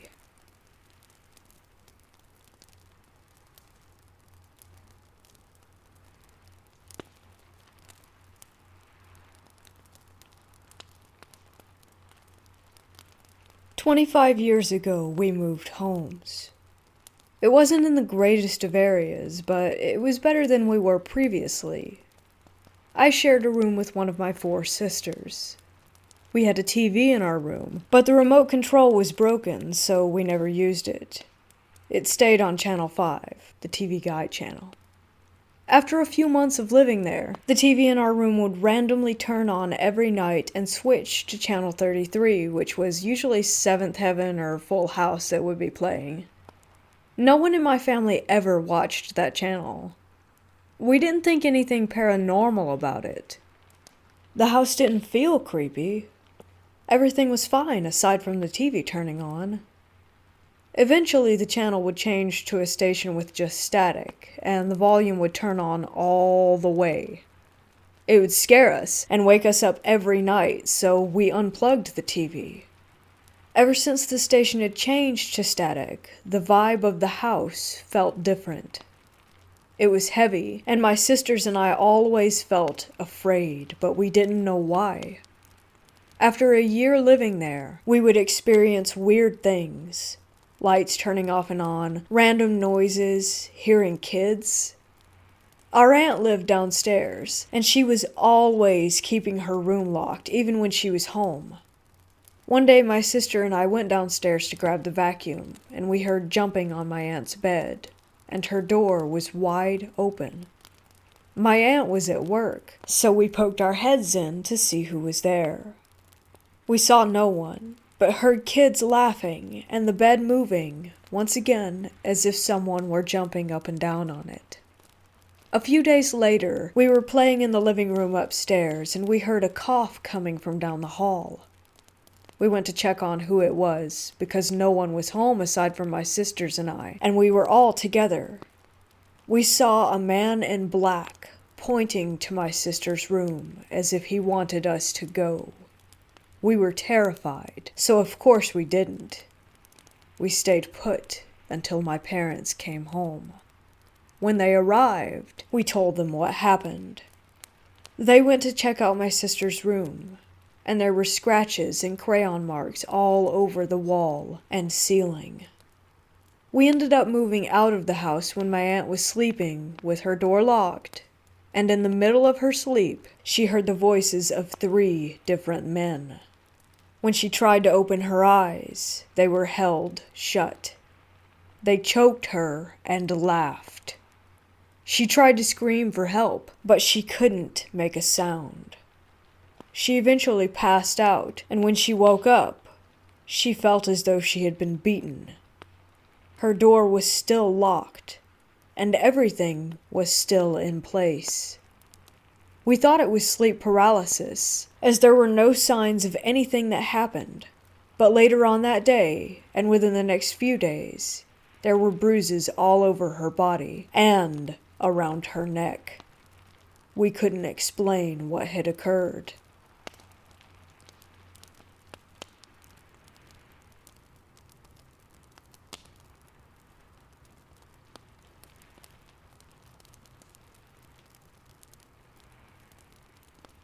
When I, a 24-year-old female, was younger, around 5, my family moved into an old house on the upstairs floor. An older couple lived below us. This was a long time ago, and I was really little, but I remember this all so vividly.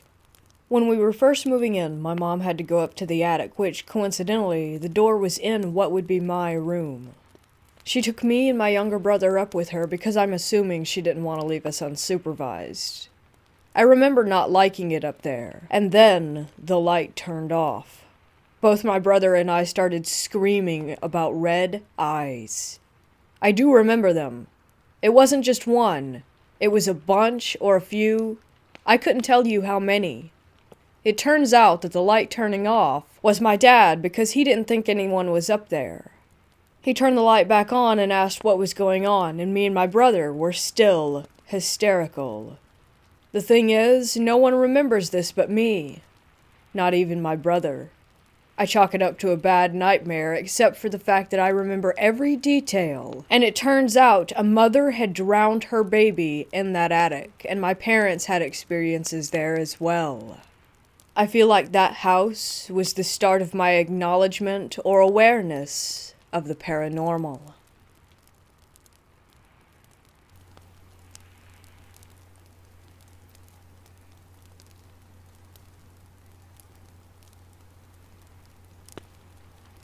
Last night, I woke up from a vision where my boyfriend bit me right between the shoulder blades.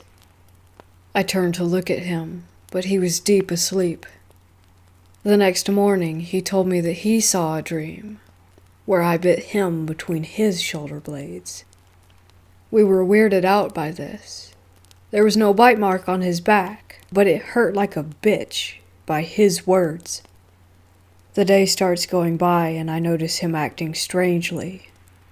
I've been working mostly with spirits before, and we live in a very old building with an interesting history, but this was new. He said he can't control his own body, that there is someone else with him. I started to get my stuff to banish whatever there was. I kept talking to him while gathering my things.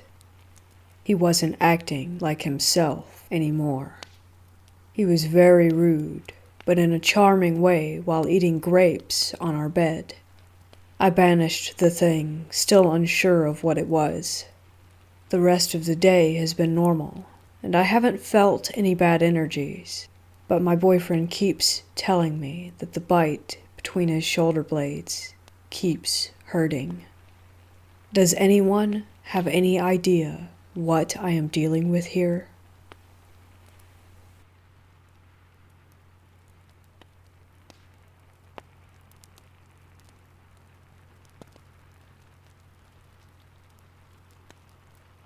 I used to go to this one church that wasn't too far away from my house. I had gone there for years before noticing anything. One day I was at the church with a friend. It was just her, her husband, and I. There was no one else in the entire building. We were in the gym, and I heard what sounded like a cabinet door slam in another room. I got up to check and see if anyone else had come in without us noticing, but everything was quiet and empty. I was confused and tried convincing myself that maybe the pastor was playing a joke on us or something like that, though I had no idea why he wouldn't reveal himself if it was him. I walked all the way through the church, never running into anyone else. The next week it was the same scenario. Just the three of us, alone in the church yet again. I was up in the sanctuary, not doing anything important, but just playing around on my phone. I looked over toward the front where the podium was, and noticed what looked like a shadow walking across the room. I'm not sure if these things are easily explained away, or if these were actually paranormal experiences. What do you all think it could be?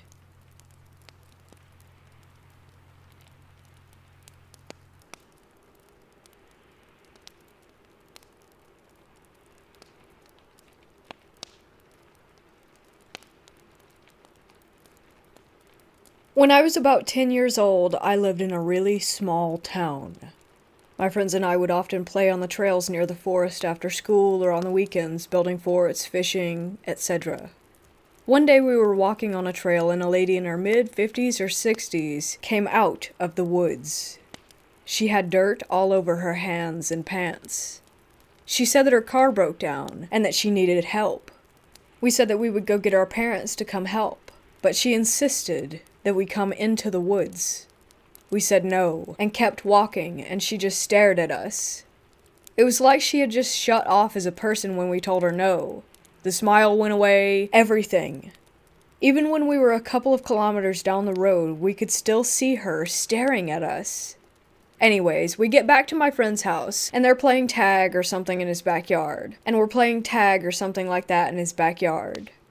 One of us starts making fun of the lady that we saw earlier, and out of nowhere, he is launched into his parents' shed. It breaks the window on him, and his arm. We all stood there in shock. His parents came out and started yelling at us, blaming us and saying that we threw him.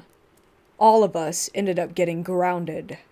To this day, we all seem to have the same reoccurring dream of seeing the woman in the woods, except every time I dream it, she is closer and closer to us.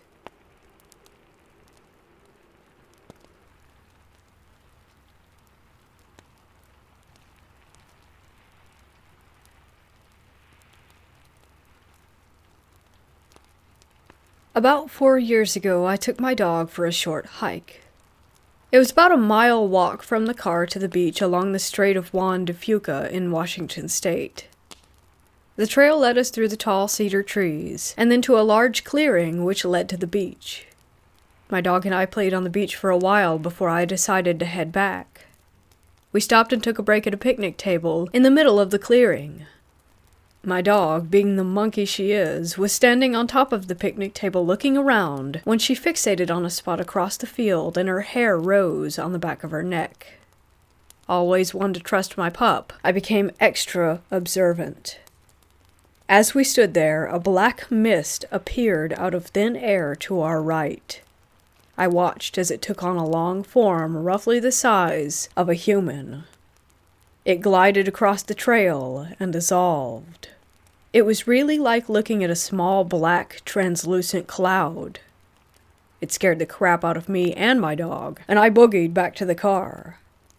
I've never found an answer to what the black mist was.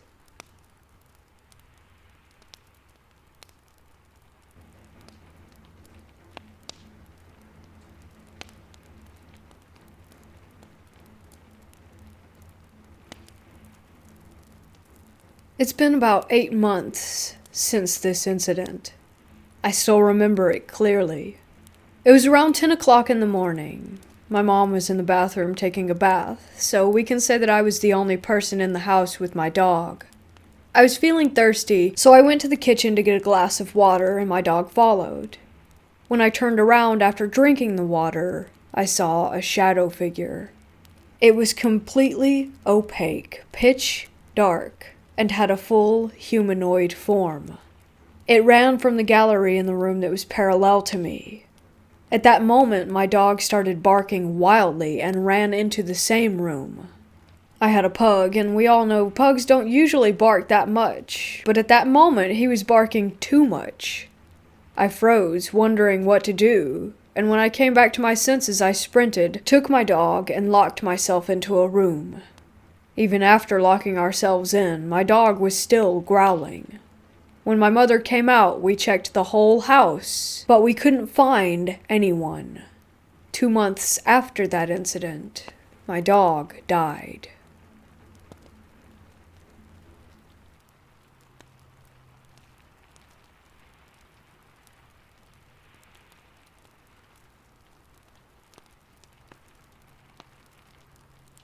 I was making rounds in the dark hall of the nursing home, mostly to help out with incontinence and bathroom breaks. There's only one aide per hall. I went into the room of 2 ladies. One was sound asleep, the other was awake. She had some slight dementia. The curtains are attached to the ceiling for privacy, much like a hospital. I went into her side of the curtains, leaving a small gap open, and told her that I was there to help her. She said, "Okay, but can you please close the curtains all the way? I don't want him to see us." I immediately got goosebumps and asked, "Who?" And she said, "The man right there with the hat." And I followed her pointed finger to the small gap in the curtain that I had left open. I could see that there was a mirror, and in the reflection of that mirror, an empty chair facing us. I immediately closed the curtain and was slightly nervous for the rest of my shift.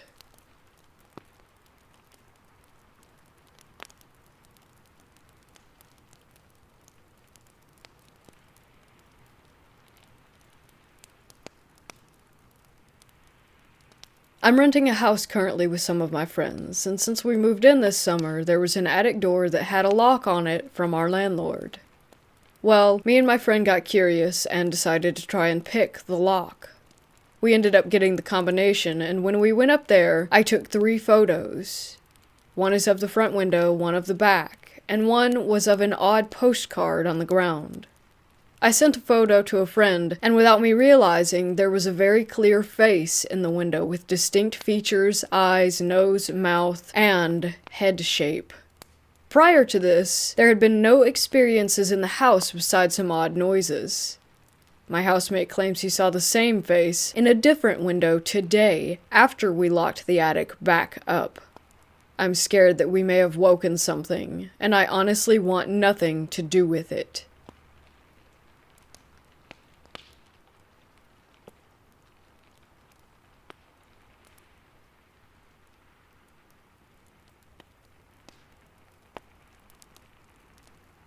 Me and some friends went to an abandoned mental asylum at night, not really expecting much. We busted in through one of the boarded up windows, and when we were inside, we all heard talking. We figured that other people were there, so we followed the sound. We were walking down the hall and heard a woman whispering, "Why did you take my baby?" over and over again. At this point, I was visibly shaking, and we all believed we found where the sound was coming from originally. We go to this room, and there was a huge cage. It looked like one of those pet carriers, only human-sized. I don't know what actually happened that night. I don't really believe that dead people were talking in there, but the sheer creepiness of it all was just too much.